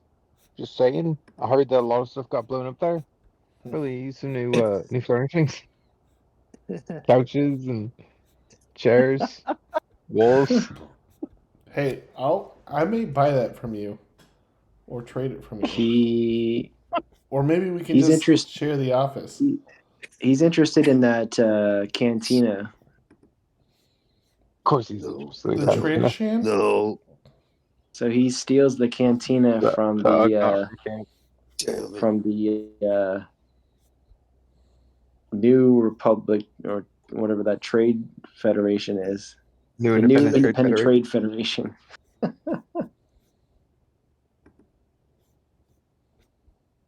All right, so that means they have to go again. So who wants to roll for the Trade Federation and see what they get? I'll do it. Kids, you know what I told you? Don't steal anything. You might have to go steal that bar. Mr. Rusty wants the cantina. All right, so... Why am I speaking with this accent all of a sudden? I don't know why you're speaking with an accent. All right, so the Katiras. You kids been hanging out with Katira again? I told you not to do that. The New Independent Trade Federation gets a chance to play catch with last season's MVP of the Shockball Championship. Wow. They are overwhelmed with grief. I feel like the gifts really went downhill this year.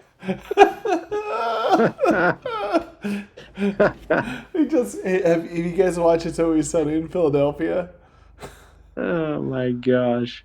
It's like, I've seen it for a minute, but I love that show. Where he's just like, the galaxy's in a recession. Chase Hutley, here's things we can do. We could throw catch, we could play ball. Did you have a bad relationship with your father? Me too. These are all things we could talk about if we could hang out. This is great. Oh, That's man. so funny. All right, Rem, your turn. All right. What are the gifts that are available to steal? So you don't know what they are. I can tell you what's already been opened, and what you can steal. So far, there's a deed to a rundown cantina hotel on a planet you're not aware of. A love letter that was written to me.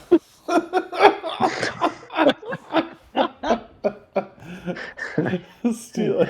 The twist is that Bota opened the gift that was his own love letter. I know, to myself, right? Your armor is so shiny. Who could have wrote this? There's coordinates to an unknown location for a surprise fancy party. You're not really sure like who's it's sponsored by or anything. There's clowns? Hate space clowns. That's right. I love clowns. Shut up. There's a certificate that Jawa Jimmy got to basically be able to purchase items at half of cost. And there's like a whole list of items on this like scroll that they manufacture that he's able to purchase. Ooh. There's a coupon for some droid upgrades. There's an ancient star chart that has kind of like hyperspace lanes that are no longer being used that Blaine stole. There's a coupon to play catch with last season's MVP of the Shockball Champions. There's a cameo role in the planet's most popular holo show. Actually, I would love to see Rim on that, just sweating his ass off. Trying to... Rim, are you still drunk? No. Okay. Let's do the scene again. There's a coupon for basically a research group of antiquity to go through your valuables and appraise them. There's a rare gem that signifies peace. There's a coupon for some office furnishings that Katira managed to get. And I think that's it. Yep. So you said They there can't- was a deed to a bar? Oh yeah, that's definitely there. It's the hot ticket item. It seems to be. Alright. Yeah, Rem is gonna steal the deed to the bar. Oh, he totally And- would. Uh, That And is that locks it. absolutely Rim. Yep. But it's been stolen twice, so it's locked, right? He gets this will it. be. Yeah, Yeah. nobody else can. If Rem steals it, it's his. All right. Who stole it the first time? It's just what Rem needs in this life, more alcohol. Well, It's pretty bad. So let's see. It was But- originally I the hope you New managed the Independent bar. Trade Federation, and then the Ugnaught stole it. Oh yeah, that's right. And so now you're stealing it from the Ugnaught. Yes. well, so now it's The locked. Ugnaught It's yours. The Ugnaught Stealing from from an Ugnaught. Just a great person there. Poor Could have gotten a new Ugnaught. gear. Could have been anything. You could have gotten a piece of Alderon. Hey, Those are kind of cool, though. All right. So what I need you to roll is a D20 twice. I feel like if Pawan, if you ever stop playing, you're like, well, Rim's just gonna go manage his bar, wherever it is. That's the Pretty much. plan. Hey, A 20. oh, I'm That is the 16. plan. Those are good. Both good.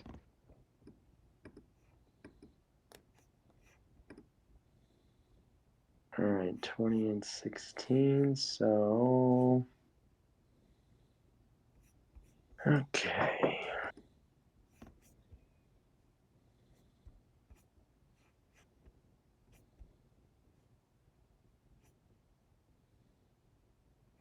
Okay. All right. Let's see. Let's say. Who wants to roll for Zoo to Zorba? I believe he probably would have come and would have provided a gift. So let's just roll for him and see what he gets. rolling. 18.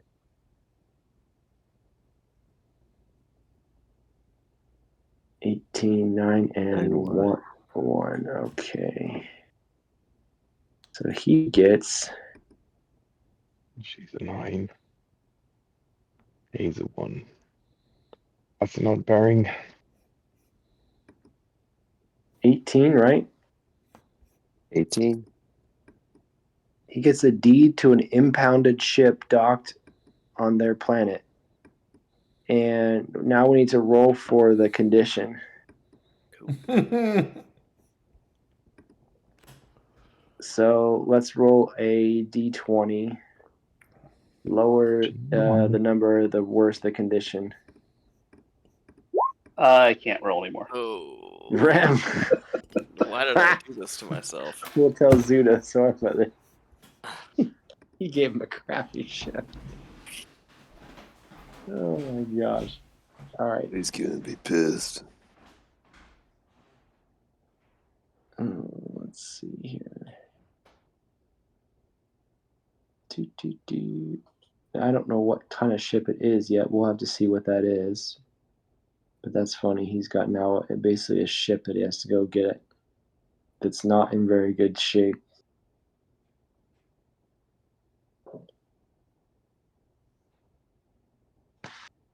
All right, so I think Rem was the last one to go, and he stole the cantina. The Ugnaught. And who went first?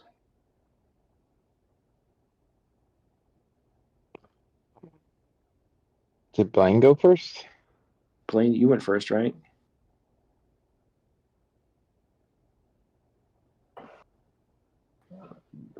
I think you did. Yeah, because he rolled a 2 on the D20. Right. Okay, so Blaine, you have the option to steal something else if you want to.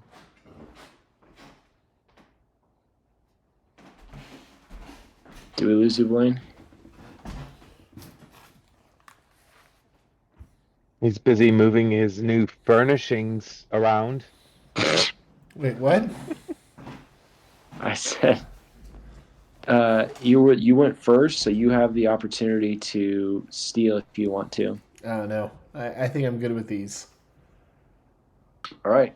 So everybody's kind of got what they got, and there's still a few gifts at the front of the room. It looks like people may have just dropped them off and not stayed for the actual festivities, but didn't want their planet or group not to be represented.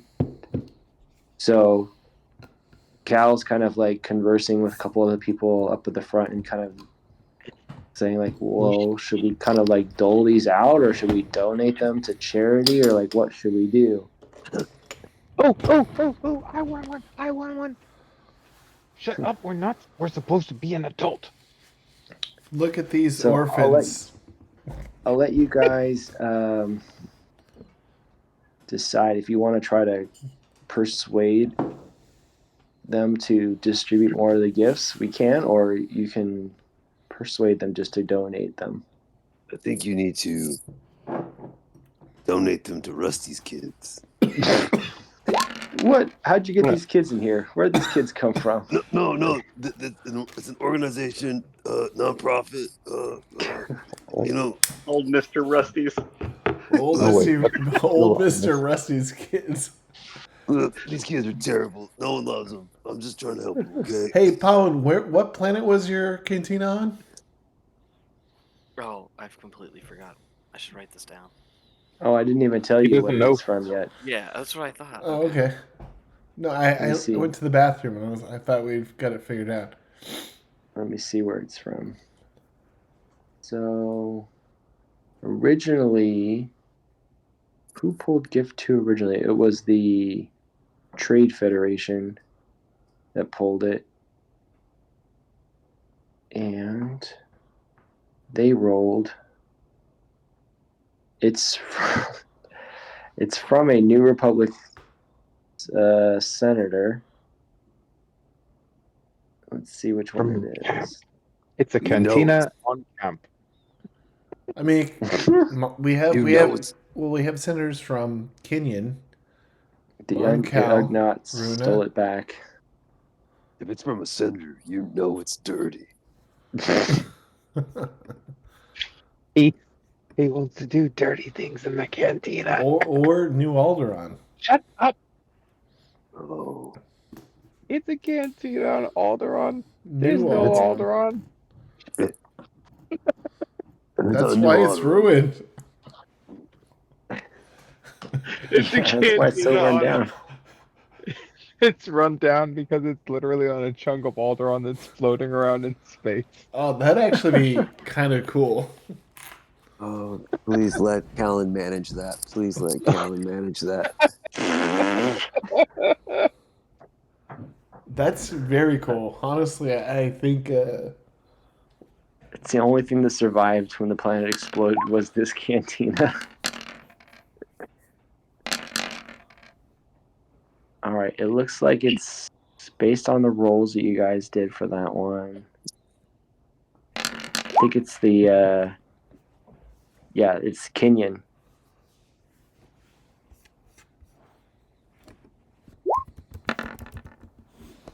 okay, so all right. So the Kenyan system is on the Corellian trade spine.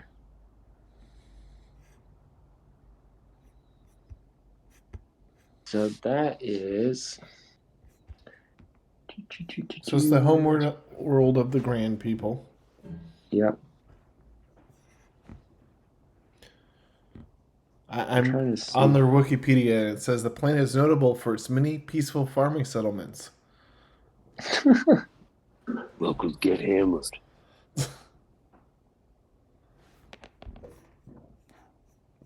The Great Grand Run. The heck is this? Oh, you know what lives on that planet? A Hoojix. Oh, fun. Hoojix. I've been playing Dejarik. I know what that is. Well, Ren, let me tell you, I used to bounce clubs, and my little buddy, Cal Mutnick, he's a bartender. He can manage I think you got a deal here, man. Yeah, and if you die, no one else will die because you'll take all the damage. That is the Star Wars CCG card. It looks. This one looks like it's gonna need quite a bit of work to get back into working order, but Rem has definitely financed bigger projects than this, so that's not going to be an issue for him. Nice. Awesome. All right. So, Katira, was that you rolling a con to have them pass out gifts, or what? Oh, I want a con for that? Or persuade, I guess. Oh, persuade. What's my persuade? Did I roll 60? I have 8D in persuade. Yeah, you rolled a 60 up there and you got a 17. Yeah, that's it then. Okay. So what are you going to tell Cal? Because he's standing up there basically kind of conversing with some of the other senators and dignitaries that are there. You know, Cal, I mean, don't get me wrong, I'm sure that everybody thought well of what they did, but I mean, your ambassador that got 2 planets to join the New Republic just got a love letter. Just saying. That mining guild, I mean, I don't know if they're gonna go to a party on Coruscant, or not. That I don't know if they can figure out where it's at anymore. Furnishings for a home. I mean, you don't even pay me anymore. But even when you did, I didn't have enough money. I mean, I'm just saying, it might liven up the party a little bit if you just hand out the remaining presents.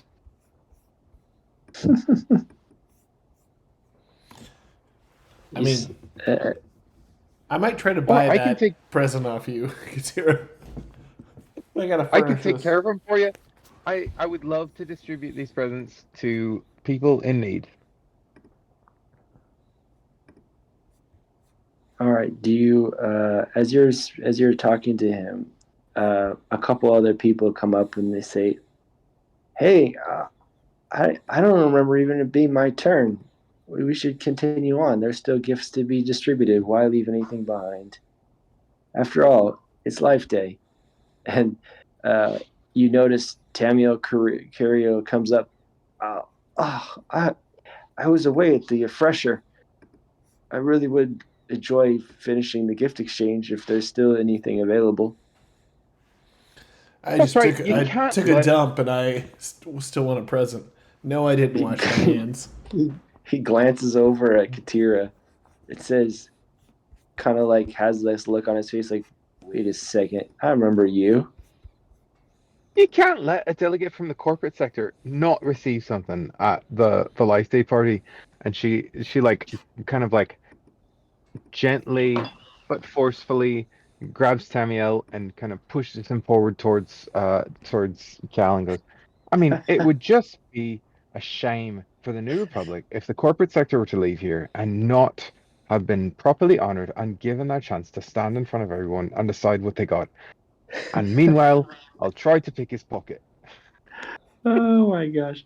He kind of like pulls his arm away from you and like tries to kind of straighten out his jacket a little bit as if you've like creased it from the grip that you've had on his arm.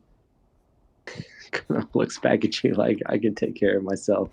But also is semi like appreciative of you being a little bit more forceful with Cal. Wait, did you pickpocket him as you did that?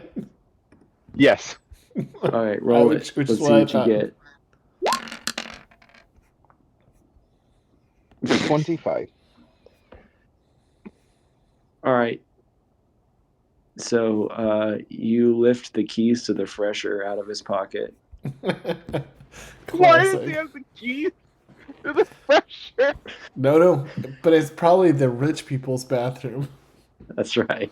It's the poor people that go in the normal one. He's got the fancy one.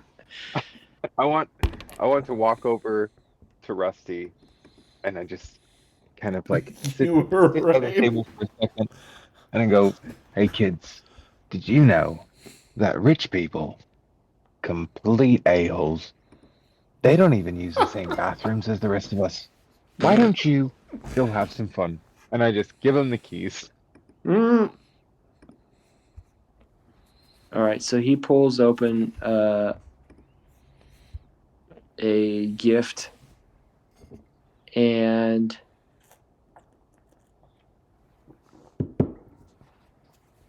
it is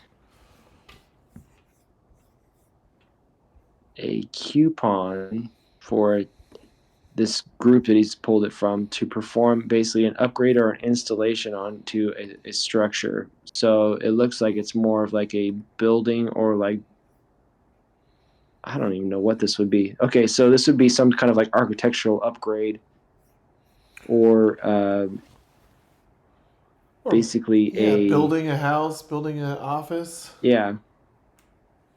They're trying to like promote these new like mega droids that they've been developing that can basically build skyscrapers from the ground up, but they're going to do basically upgrades to existing buildings for you on your planet. Ooh. Cal's like, oh, Can- you know can what? any of I us never steal? opened. No. Excuse me? None of us could steal, right? Because I don't. right. I mean, you No. can steal it from them, but you can't steal as like regular Yeah. Yankee swap. Mm-hmm. There's Cal's like, oh, I didn't even open up my gift. He opens up a gift and he gets. Let's see. Blaine, roll for what he gets. All right, let's do it.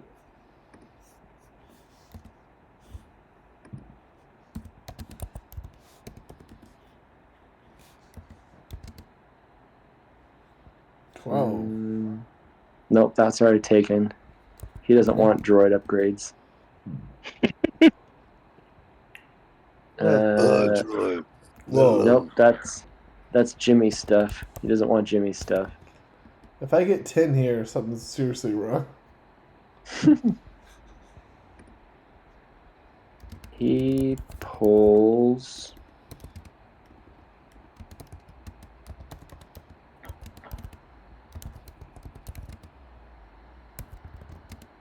Rusty's gift, which is a telescoping mic stand signed by the Frosted Tips. He's so confused. That's He's weak. like, Who who are are the they? Frosted Fries. Tips? You don't know the Frosted Tips? They're so good, they never went on. They never played a song. Oh my gosh. All right, last pull here, and then I'm gonna call it.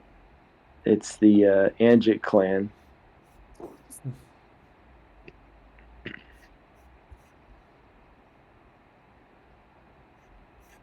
He pulls. Oh, okay. So it's basically like he opens it up, and it's an incubator with an egg inside of it. Ooh. Somebody roll. Let's see. What would this be? Does anybody have like any kind of like species knowledge or anything like that? Alien species? Yeah. I mean, I do, but it's not really academic, if you catch my drift. No. All right. Does anybody just want to roll a general knowledge skill? See if you guys can see what kind of egg this is. It's an egg. Gross. 18.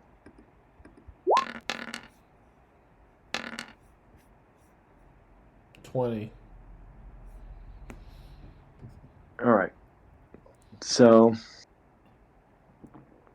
it's the size of a. It's like the size of a watermelon. That's good eating. And yeah, and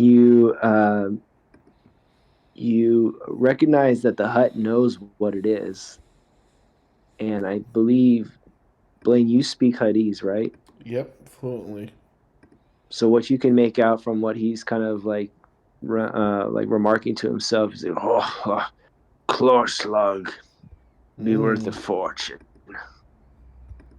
It's a claw slug egg in an incubator. Oh, okay.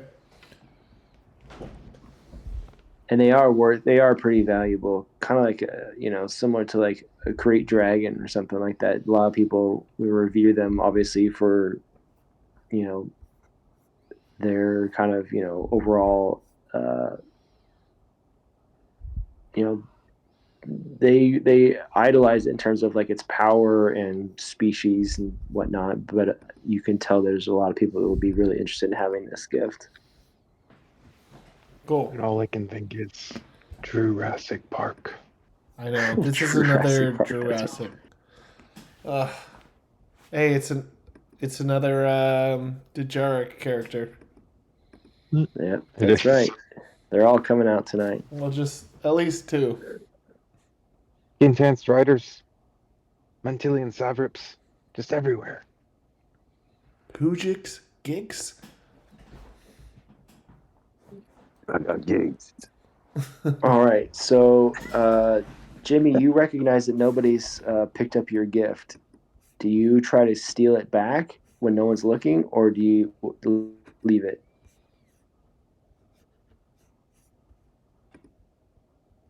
I'll look at Katira and remind her that there's a crate of Spice One that she loves so much.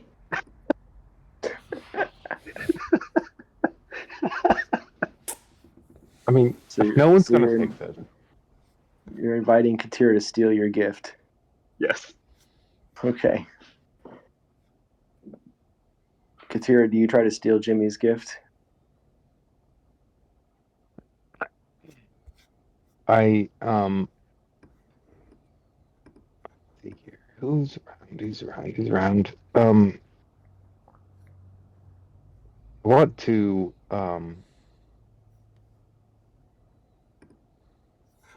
head towards actually kind of like the back of the room, like the entrance area, and then come back and go and just kind of walk over to Kenneth's podium. Kenneth, I need you to make an announcement for me. Can you do that, Kenneth? Can you make an announcement? Well, certainly. How can I? What can I do for you? Well, you're always so polite, Kenneth. And I, for one, appreciate that about you sometimes. Could you let everyone know that somehow a bunch of local street urchins have made their way into the fresher, and it's suspected that they might have also gotten into people's coats. So anybody that's concerned should probably head towards the front and make sure that their goods have not been stolen. Well, I'll be a son of a man, Cal. I gotta let them know, but I can't let them know that they got in here. I'll be fired for sure. Let me think about this for a second. Are you a part of the security detail, Kenneth? Of course I am. Whoa. You're part of the quadrupling of the security detail. Times are Why? tough. Let me rally the Kenneth, troops. I'll tell you what.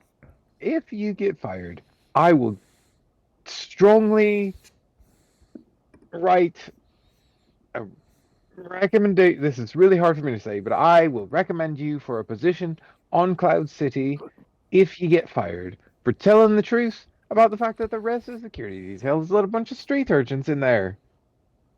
But it's You very that for little imperative old that me?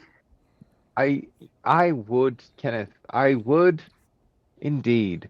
And you know what? Also, here is a business card that I found on the way in, and I wonder if this person might be hiring as well. There's 2 potential jobs for you if this goes south. And I hand him a Cantor's business card. All right. So he goes on the PA. Folks, I hate to accelerate the evening, but the gift exchange is completed and we need everybody to make their way to the exits. That's not what I said, Kenneth. You need to tell them about the bathroom. It's very important that they understand, and panic ensues.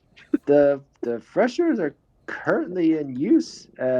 Don't mind the security detail, but there may have been some items that were misplaced or lost. If you find anything that may be out of place, please find me so that we can make sure to Nope.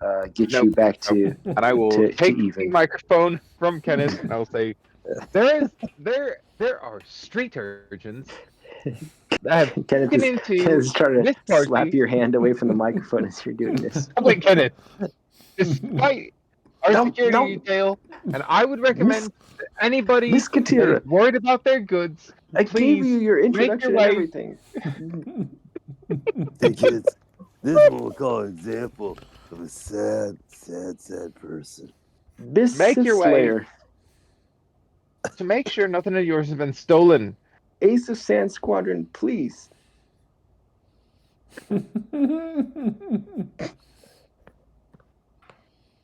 Just pathetic.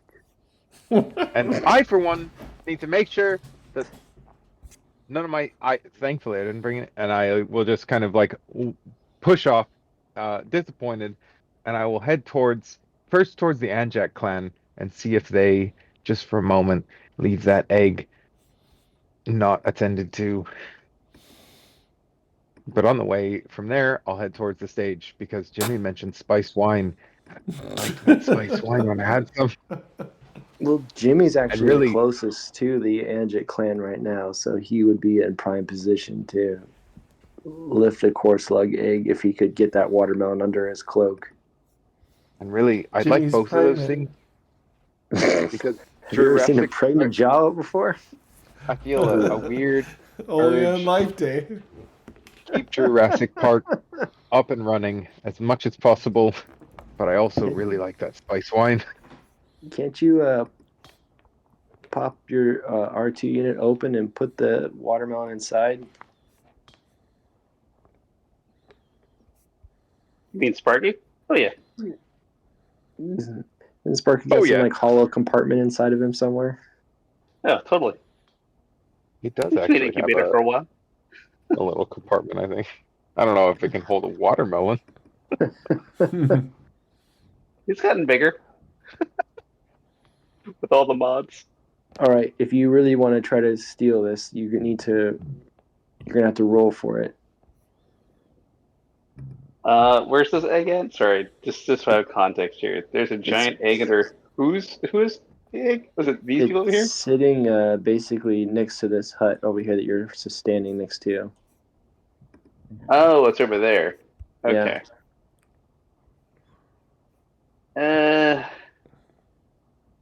Jawa Jimmy gonna try to steal a giant egg? Is Jawa Jimmy gonna have to choke it?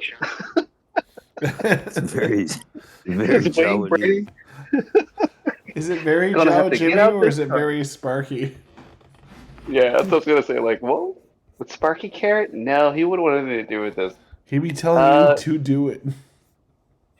Do it. Kill him. Do it. And where's my spice wine that I brought? Is it also nearby, or is it also further back somewhere? Your spice wine is back on the stage where Cal is in the very back Like of the room. opposite directions for you, yeah. Oh, it's way back there on stage, like behind the musicians on stage, or do you mean like up front? It's basically right behind like where that miners guild is sitting. Oh, got it. So it's Where that close little up. space baby is over there. I forgot people used to draw space babies. Yeah, my sneak's not that good for thieving. My thievery is only like 40 for sneaking. Yeah, my sneaking would not be good enough. I would get seen almost immediately.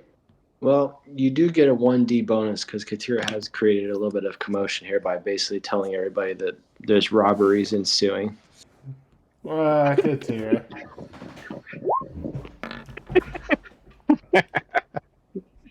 I like the fact that she was trying to be subtle about it and just like announce everything. Like, hey, everybody, make sure your stuff doesn't get stolen as Joe was reaching for an oversized watermelon. No, make sure your stuff at the front isn't getting stolen. Nobody's worried about their stuff in here getting stolen.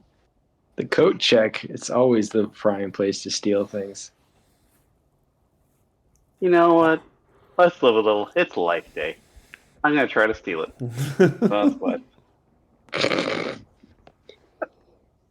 I love that we all stoop to new lows on Life Day. Rusty trying to auction off kids. Hey, 18. the crazy thing is, Timo hasn't approached any of us to buy timeshares. Timo bucks. Yeah. About them bucks. How many do we? Don't you guys have like hundreds of thousands of Timo bucks still? Right. And he's got a bunch of timeshares to sell. It's right. You guys better get out of here quick before he recognizes you and comes over. All right. I rolled an 18 to see if I can steal that. Okay. And put it inside of Sparky. All right. I'm gonna say that you slip it off the table, and you're starting to load it into Sparky's, I guess, abdomen area.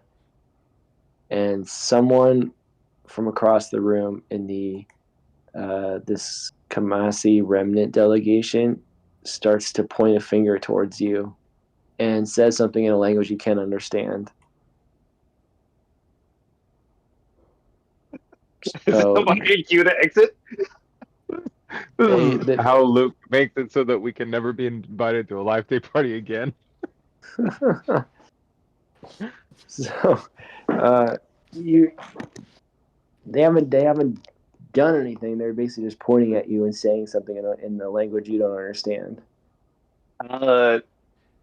Do I not understand it, or just not have my knowledge cartridge in? Like I have languages, so or is it like so out of normal? I would never know what it is. It's kind of just like a high pitched like commotion. These screech kind of like, oh my gosh, look at, he's stealing stuff right here from that hut. But I don't think that they really care for the huts, so they're not really like interested in like trying to get the hut's attention. It's more like, hey, what the heck? Why are you stealing from him? And they're telling us we're getting robbed out there too. So there's no love lost between them and the huts. They're not interested in helping him, but they're more like, hey, what the heck? I'm gonna send Sparky outside. Funny because the Kamasi species is named to mean stranger to be trusted. Wait, really? Yeah. I would not have guessed that. That's really funny. That's some ambassador level knowledge. I don't think Jimmy would know that. All right, so I think you guys should make your exit here pretty soon now that you've caused this commotion. Are you guys going to do any last minute things before we bounce? Yeah, but Jamie's gonna make his way out. By we, do you mean just them or the whole group? Well, I would say obviously Katira, who made the announcement, because I would think if you're making that announcement, you're probably going to try to go do something about the fact that there's robbery going on. Yeah, I mean, I want that spice wine, and I also want my own gift. Oh, you're going to steal your gift back too? Okay. Or you're just going to like walk up and ask Cal for it back? No. I presume in the commotion that that everything's going crazy and that Cal's distracted. All right. Still all the things.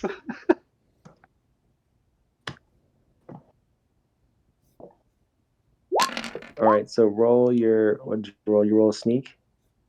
Oh, that was pickpocket. Sneak is what's sneak? Sneak is 60. I have a micro for this. That's a 16. And ooh, that's better. 28 for the other gift. So the 16 was for the spice wine. Spice wine. 28 was for your gift. Yeah, the board. Okay. So the spiced wine is kind of hard to sneak because it is a full case. It's not just a bottle. So you really don't have a place to put it that you can kind of conceal it. So it's going to be really hard. All your pockets are shoved full of all the other crap you stole tonight. There's no room for a case of wine. So that one's going to be like, Cal's going to look right at you and be like, did you bring that? I'll be, oh, nope, that's not mine. And I'll grab the other package that is mine. Yeah, You know he what? doesn't. No one's taking this. I know somebody that could use this, Cal. Does Joe and Jimmy have Sparky leave, and then Joe and Jimmy's like, "Hey, no one of my spice one. I'm just gonna pick it back up." I mean, you can try to go back and get it too, or you can just exit with Sparky. Up to you. No, let's see. No, he would just leave. Yeah, Joe and Jimmy would just leave. He would have already left after he got the egg. The hut is starting to look around now, realizing that there's no egg on the table in front of him anymore. And so he kind of lets out a guttural like,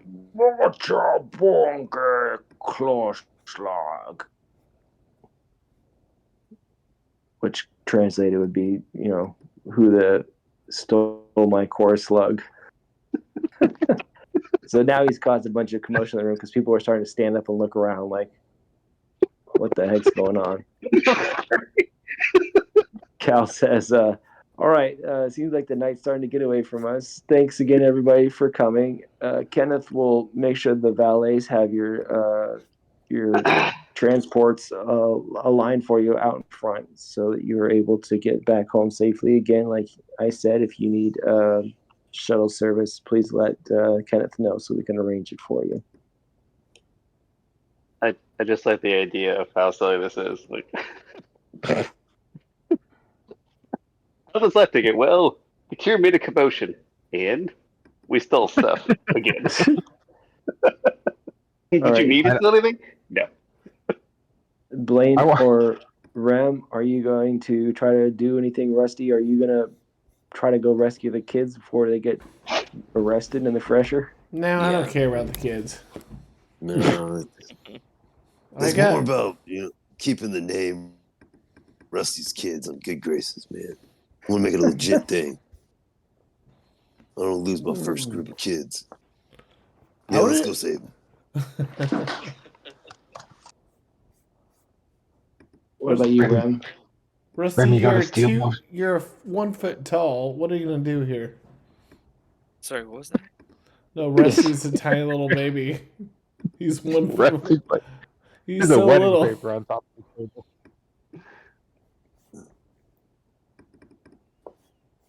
All right, Blaine, are you going to try to talk to anybody or... Yeah, there's two things I want to do.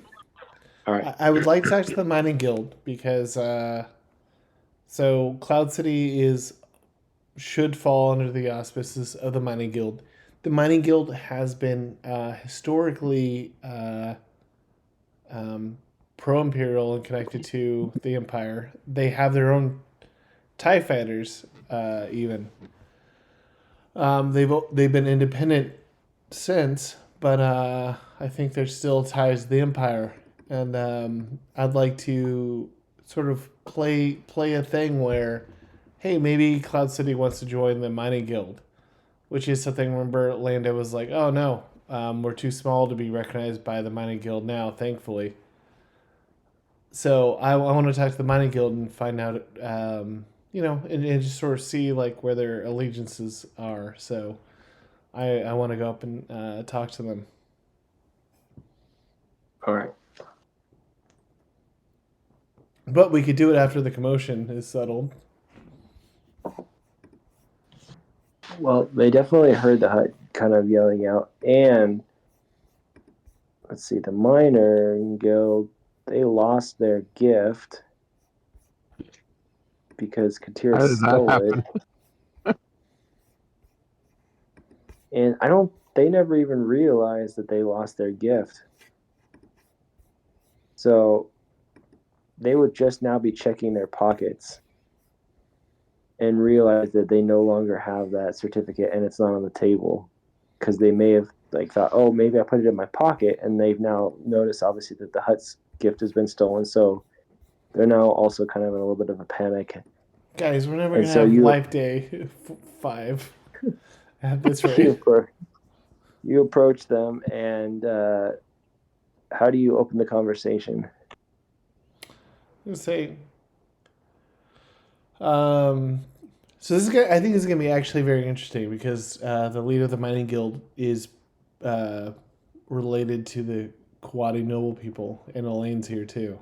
So I'm gonna say, hi, I'm Baron Administrator Blaine Hansom. It's nice to meet your acquaintance. Ah, yours as well. You would be known, obviously, through your marriage to us. I see that Elaine is also here. Greetings to you.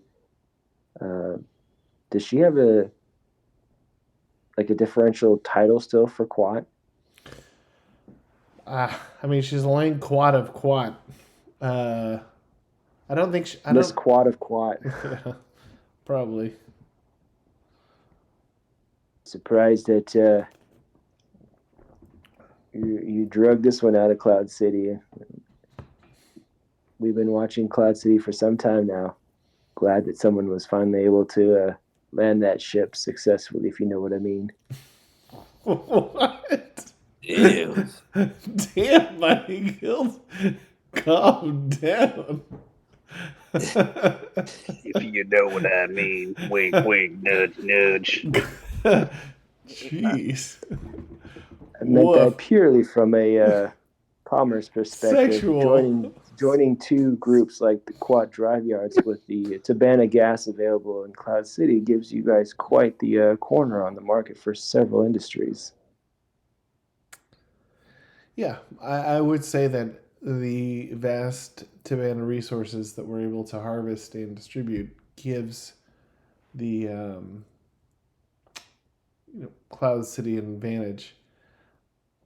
But my reticence with Money Guild is the close ties you've enjoyed with the Empire, including the still use of TIE fighters. I would like to talk to you about your image, and you're here, but you're not officially aligned with the New Republic. Let's talk about that and sort of see where sort of you sit in terms of the Mining Guild, and what you offer people who join it.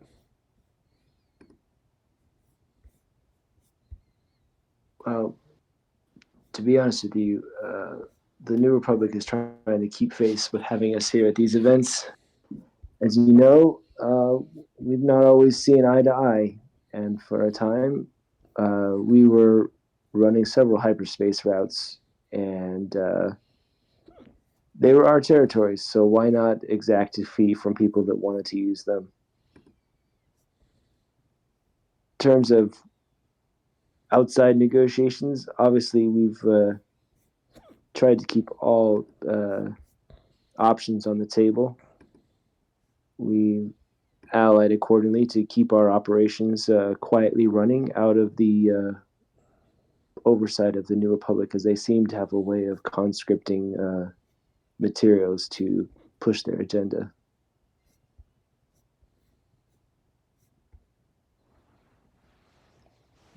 Okay. Now, about the gas mining operation, what were your thoughts on this? My thoughts are, what's the benefits of applying to join a guild that may or may not be aligned with the best interests of the galaxy? I mean, what could be better than expanding the guild? Obviously, we'd both benefit. You from increased commerce, and us from having more to offer to our potential clients. I see it's a win-win situation. The mining operation has been well developed, and we've been monitoring the Tabana that you've been distributing throughout the galaxy. We've got quite a good shop set up. What we could probably promise you is opening up to new markets outside of the current locations you are transporting to, and maybe helping you keep the prices stable, if you know what we mean. I don't. Well, let me lay it out for you this way. The more Tabana gas that we control within the guild, the less opportunity for someone else to change prices to drive market.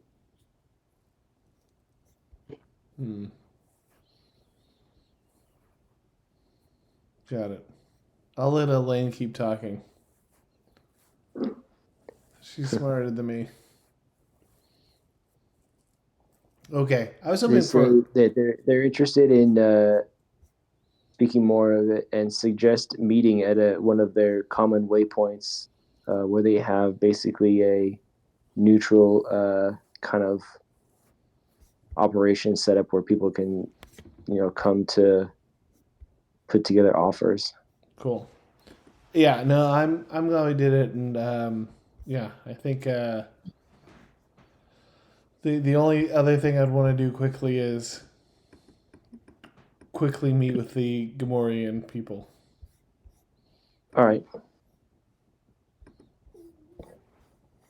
All right, I am going to go over to the Unified Clans of Gamor, and I'm going to speak in Gamorrean because I'm fluent. Because I have like I think I have like four, 5, or 6 Gamorrean guards on Cloud City. Either way, I'm going to greet them, say, "Hail, Unified Clans of Gamor under the leadership of you," and I'll point to the woman leading, and say, "I have several of people that of Gamor that work for me that are a credit to their species, and I'm looking to recruit further individuals. Would you know? Would you be able to help me there, or is this something that may not be appropriate for this time or place?" The first thing she says is, as a human, I appreciate that you acknowledge the female as the leader of the Unified Clans of Gamor and didn't try to seek out a male to speak for. That means much respect to us. Obviously, you understand our culture. I do have several individuals that work for me that are Gamorrean that are irreplaceable. She says, in what ways would you need these Gamorreans to serve? Well, there is a. So I have several. There are several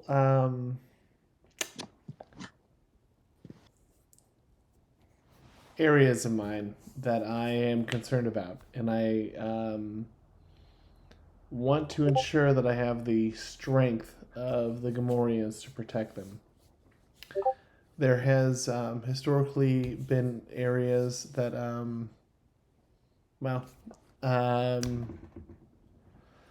there has been mines on Locke that I believe have been taken from us by the Imperials. We have fought them off once, and I've had Gamorreans protect them before, and I would like to add soldiers to defend this planet from Imperial remnants. So you're seeking them purely as warriors to potentially spill blood for your operations.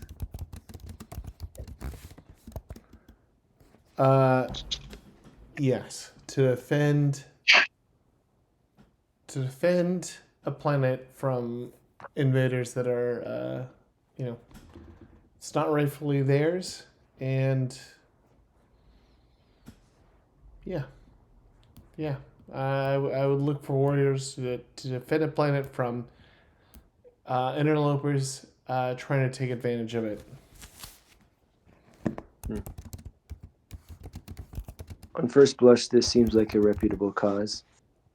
Let's discuss more what your needs are at a later time. I'll alert the other leaders of my clan of your interest, and we'll see what we can provide. In terms of supporting you, how would this weigh out on our decision of joining the New Republic? Well, I think it's sort of a mutual proposition. As someone who's not aligned to the New Republic, I think if both of us can align and accomplish our goal, maybe both of us can understand what the New Republic can provide. I think without the New Republic, neither of us would have talked, neither of us would have found support. But maybe with the New Republic, maybe we can both join the New Republic. It's been heavy on our minds. We'll take this into consideration as well. The one last thing I'll Appreciate say the conversation. is that there is plenty of credits in this venture.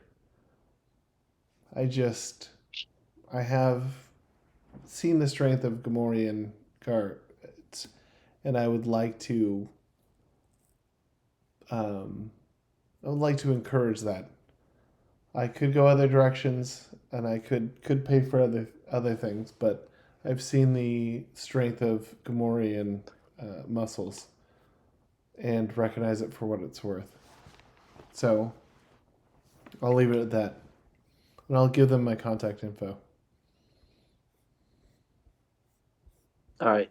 They acknowledge it, and they seem to be interested. They're already conferring kind of with each other, like privately off to the side.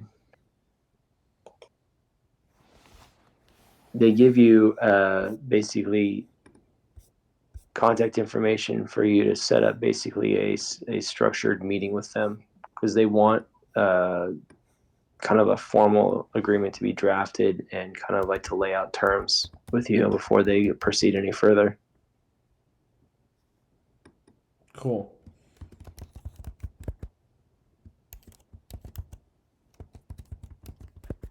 All right. Anybody else want to talk to anybody? Rusty, get those kids out of the pressure. No, Rusty abandoned them. No, man, I gotta get them.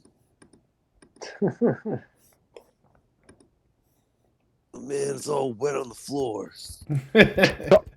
I'll help you out, Rusty. I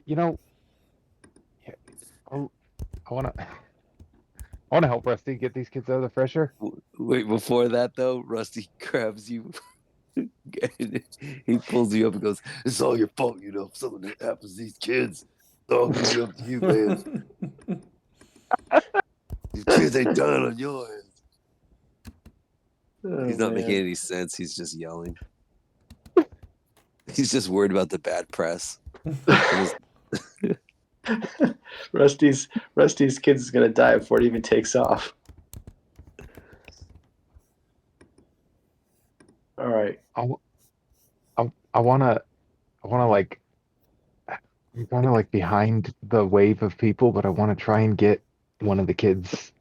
I can. What are you gonna do with the kids? Are you gonna capture them? It's for the kids. Right. Is it possible? Can I grab one of the kids? Yeah, man, you can be creepy. I'm recording this. Look, kid, you don't know me. I don't know you. And that's okay right now.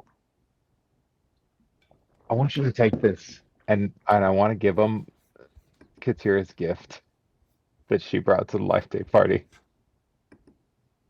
No. Now, Oh. if you lot can figure this game out,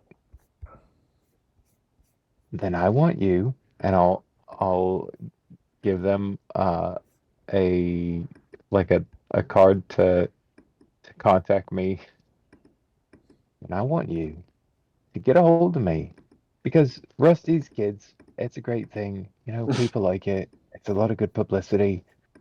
But you've shown me tonight they've got a lot of promise. Katira's kids could be a much more fun adventure for you. Getting up to Tears kids. all the crazy hijinks you could think of. Just running amok, creating havoc, What the heck? and You guys are now and competing to disappearing. start nonprofits with kids. It's not. This is. I look. Rusty As yelled, far as the New "Stranger Republic's danger! concerned, Stranger danger!" I as love far as the those New creepy Republic's concerned, kids. this is not a new. This is not a nonprofit. This is not a for-profit. This is not an organization that is known to exist whatsoever. But if I can get a little gang of you street urchins to help me out with things like, like you did tonight, whether you realize you were helping me out or not, you did. And I appreciate that. And you're more than welcome to reach out to me and come and visit me. Because if you can figure out this puzzle, then you can come and visit me. I tell you what, you can go anywhere in the galaxy you'd like if you can figure this one out. And I'll just give them the Katira's present, which I guess everybody except for, well, I guess Troy and both the Chris squared. You guys don't know about it. Katira's present is a Dejaric board, but if they can beat a difficult enough level on it, it'll unlock a little secret compartment in the board where there's a cred stick with a few credits, not very much, a key to a hotel room that I stole from Tamiel Curiel a long time. All the stuff I stole from Tamiel Curiel previously in that Jark board, as well as the keys to a starfighter that will house all of these kids, and they can fly to come to me, and we can What? start a little group of rapscallions. I think he means space galleons. Are you thinking about giving these kids a ship? Would you have I'm not 6-year-olds thinking about it. driving a car? I'm not thinking about it. She just did it. This is insane. Rusty yelled, "Katira, what are you doing?"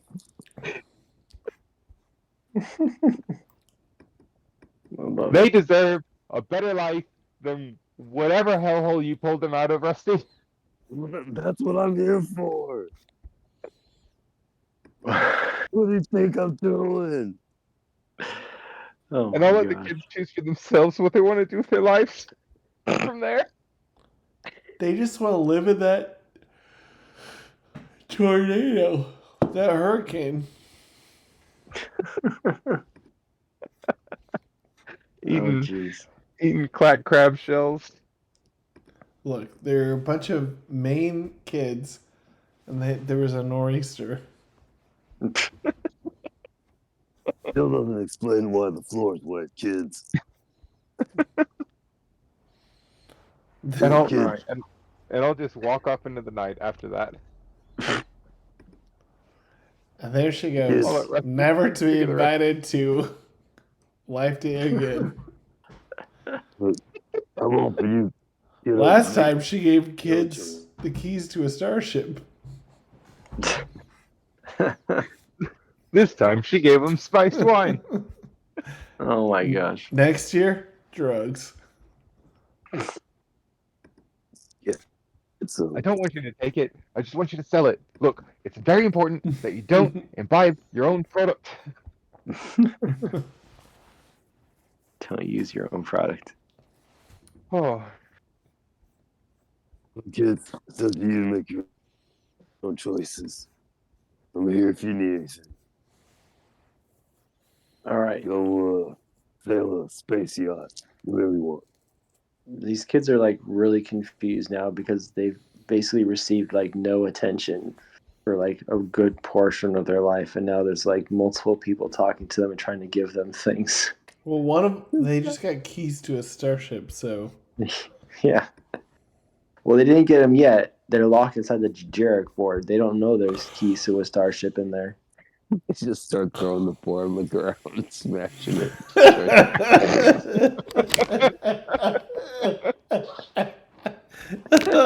I love how you, someone who work with kids, are like, no, I know what they're gonna do.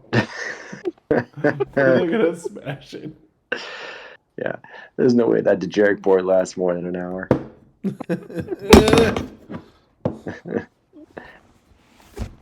Oh, Well, I know it's probably almost 3 o'clock in the morning for you, Jordan. Yeah, it's almost there. So we should probably wrap it up. Cool. Well, Yeah, I want to hire some Gamorreans to take back our lock mines.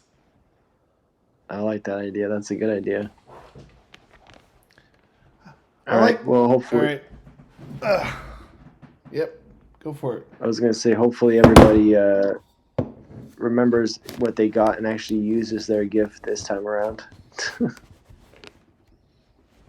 Otherwise, we'll have to like drop hints through the next couple missions to get you guys on track to actually doing something with the gifts you received.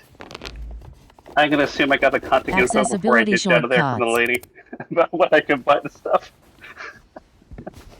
Oh, that's right. Yeah, you had to jump out of there, but she did give you information on that. Okay, cool. Otherwise, then another gift that Jim would give me has Dang different it. use. I did it again. You're like, I got the best thing that I absolutely need, and I am not using it. Once again, Classic Jimmy. classic Jimmy. Although I did like, we're like, Jimmy, just use that death armor you got. And you're like, okay, well, I guess I'll wear it and just it won't fit my body at all. And we're like, oh, okay. Just the idea that Joe Jimmy had a portable shield this entire time, it's like, that could have come in handy like all the time. Nonstop, yeah. Hey Jimmy, remember that shield we got you? Keep you alive? Nope. Why don't you ever wear it? Nope, I don't remember it at all. What are you talking about? It's been on my ship for a year. What are you talking about? Oh my gosh. Jordan, I looked at the Star Wars Wikipedia for the Runians. Oh, yeah. Runian? Yeah, it's like the first Runian was played by George Lucas. Yeah, well, I mean, in canon, I mean, they wrote about him in the books. Actually, their first appearance were in the Far Star series. So, when we did the Far Star thing, they had a bunch of people that were like, it was honestly like what Zahn kind of got his inspiration for what he thought Chiss should be. So basically, they made up this species that was in the Outer Rim that were all blue. Which they interviewed the people later and like, oh yeah, we just really liked Nightcrawler from the X-Men. And so they made this species, and then when Timothy Zahn was like, oh, I'm going to write the new Star Wars books, or, well, at the time, I'm going to write Star Wars books, they sent him all the RPG stuff, including a whole bunch of, like, Darkstrider stuff. And so he was like, oh, yeah, blue skin. And he's like, oh, I need to be more alien. I'm going to give him glowing red eyes. So anyway, yeah, it's just... That's how that happened? Yeah. I mean, I think the whole thing is just like, it's just people building off each other, you know, creatively. But, yeah, that was the whole thing. What sort of influence from earlier aliens?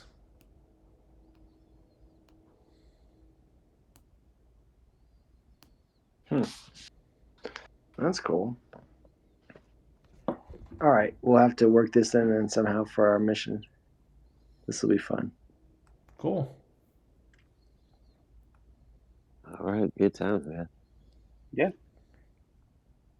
Thanks for showing up for Life Day, everybody. Happy Life Day.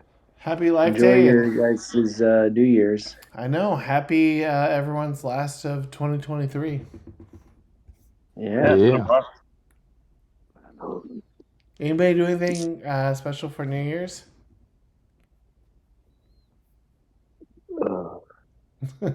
Like folk. That's about it. Just like a rehash of Christmas dinner. Rehash Christmas dinner. Actually, I think Just like pull- all the same neighbors are invited. It's like all over again. Just gonna pull out the leftovers from Christmas. Oh yeah, that'd be great. Hey guys, I didn't have time to cook anything else, so I just pulled these out of the freezer. You guys can heat it yourself in the microwave.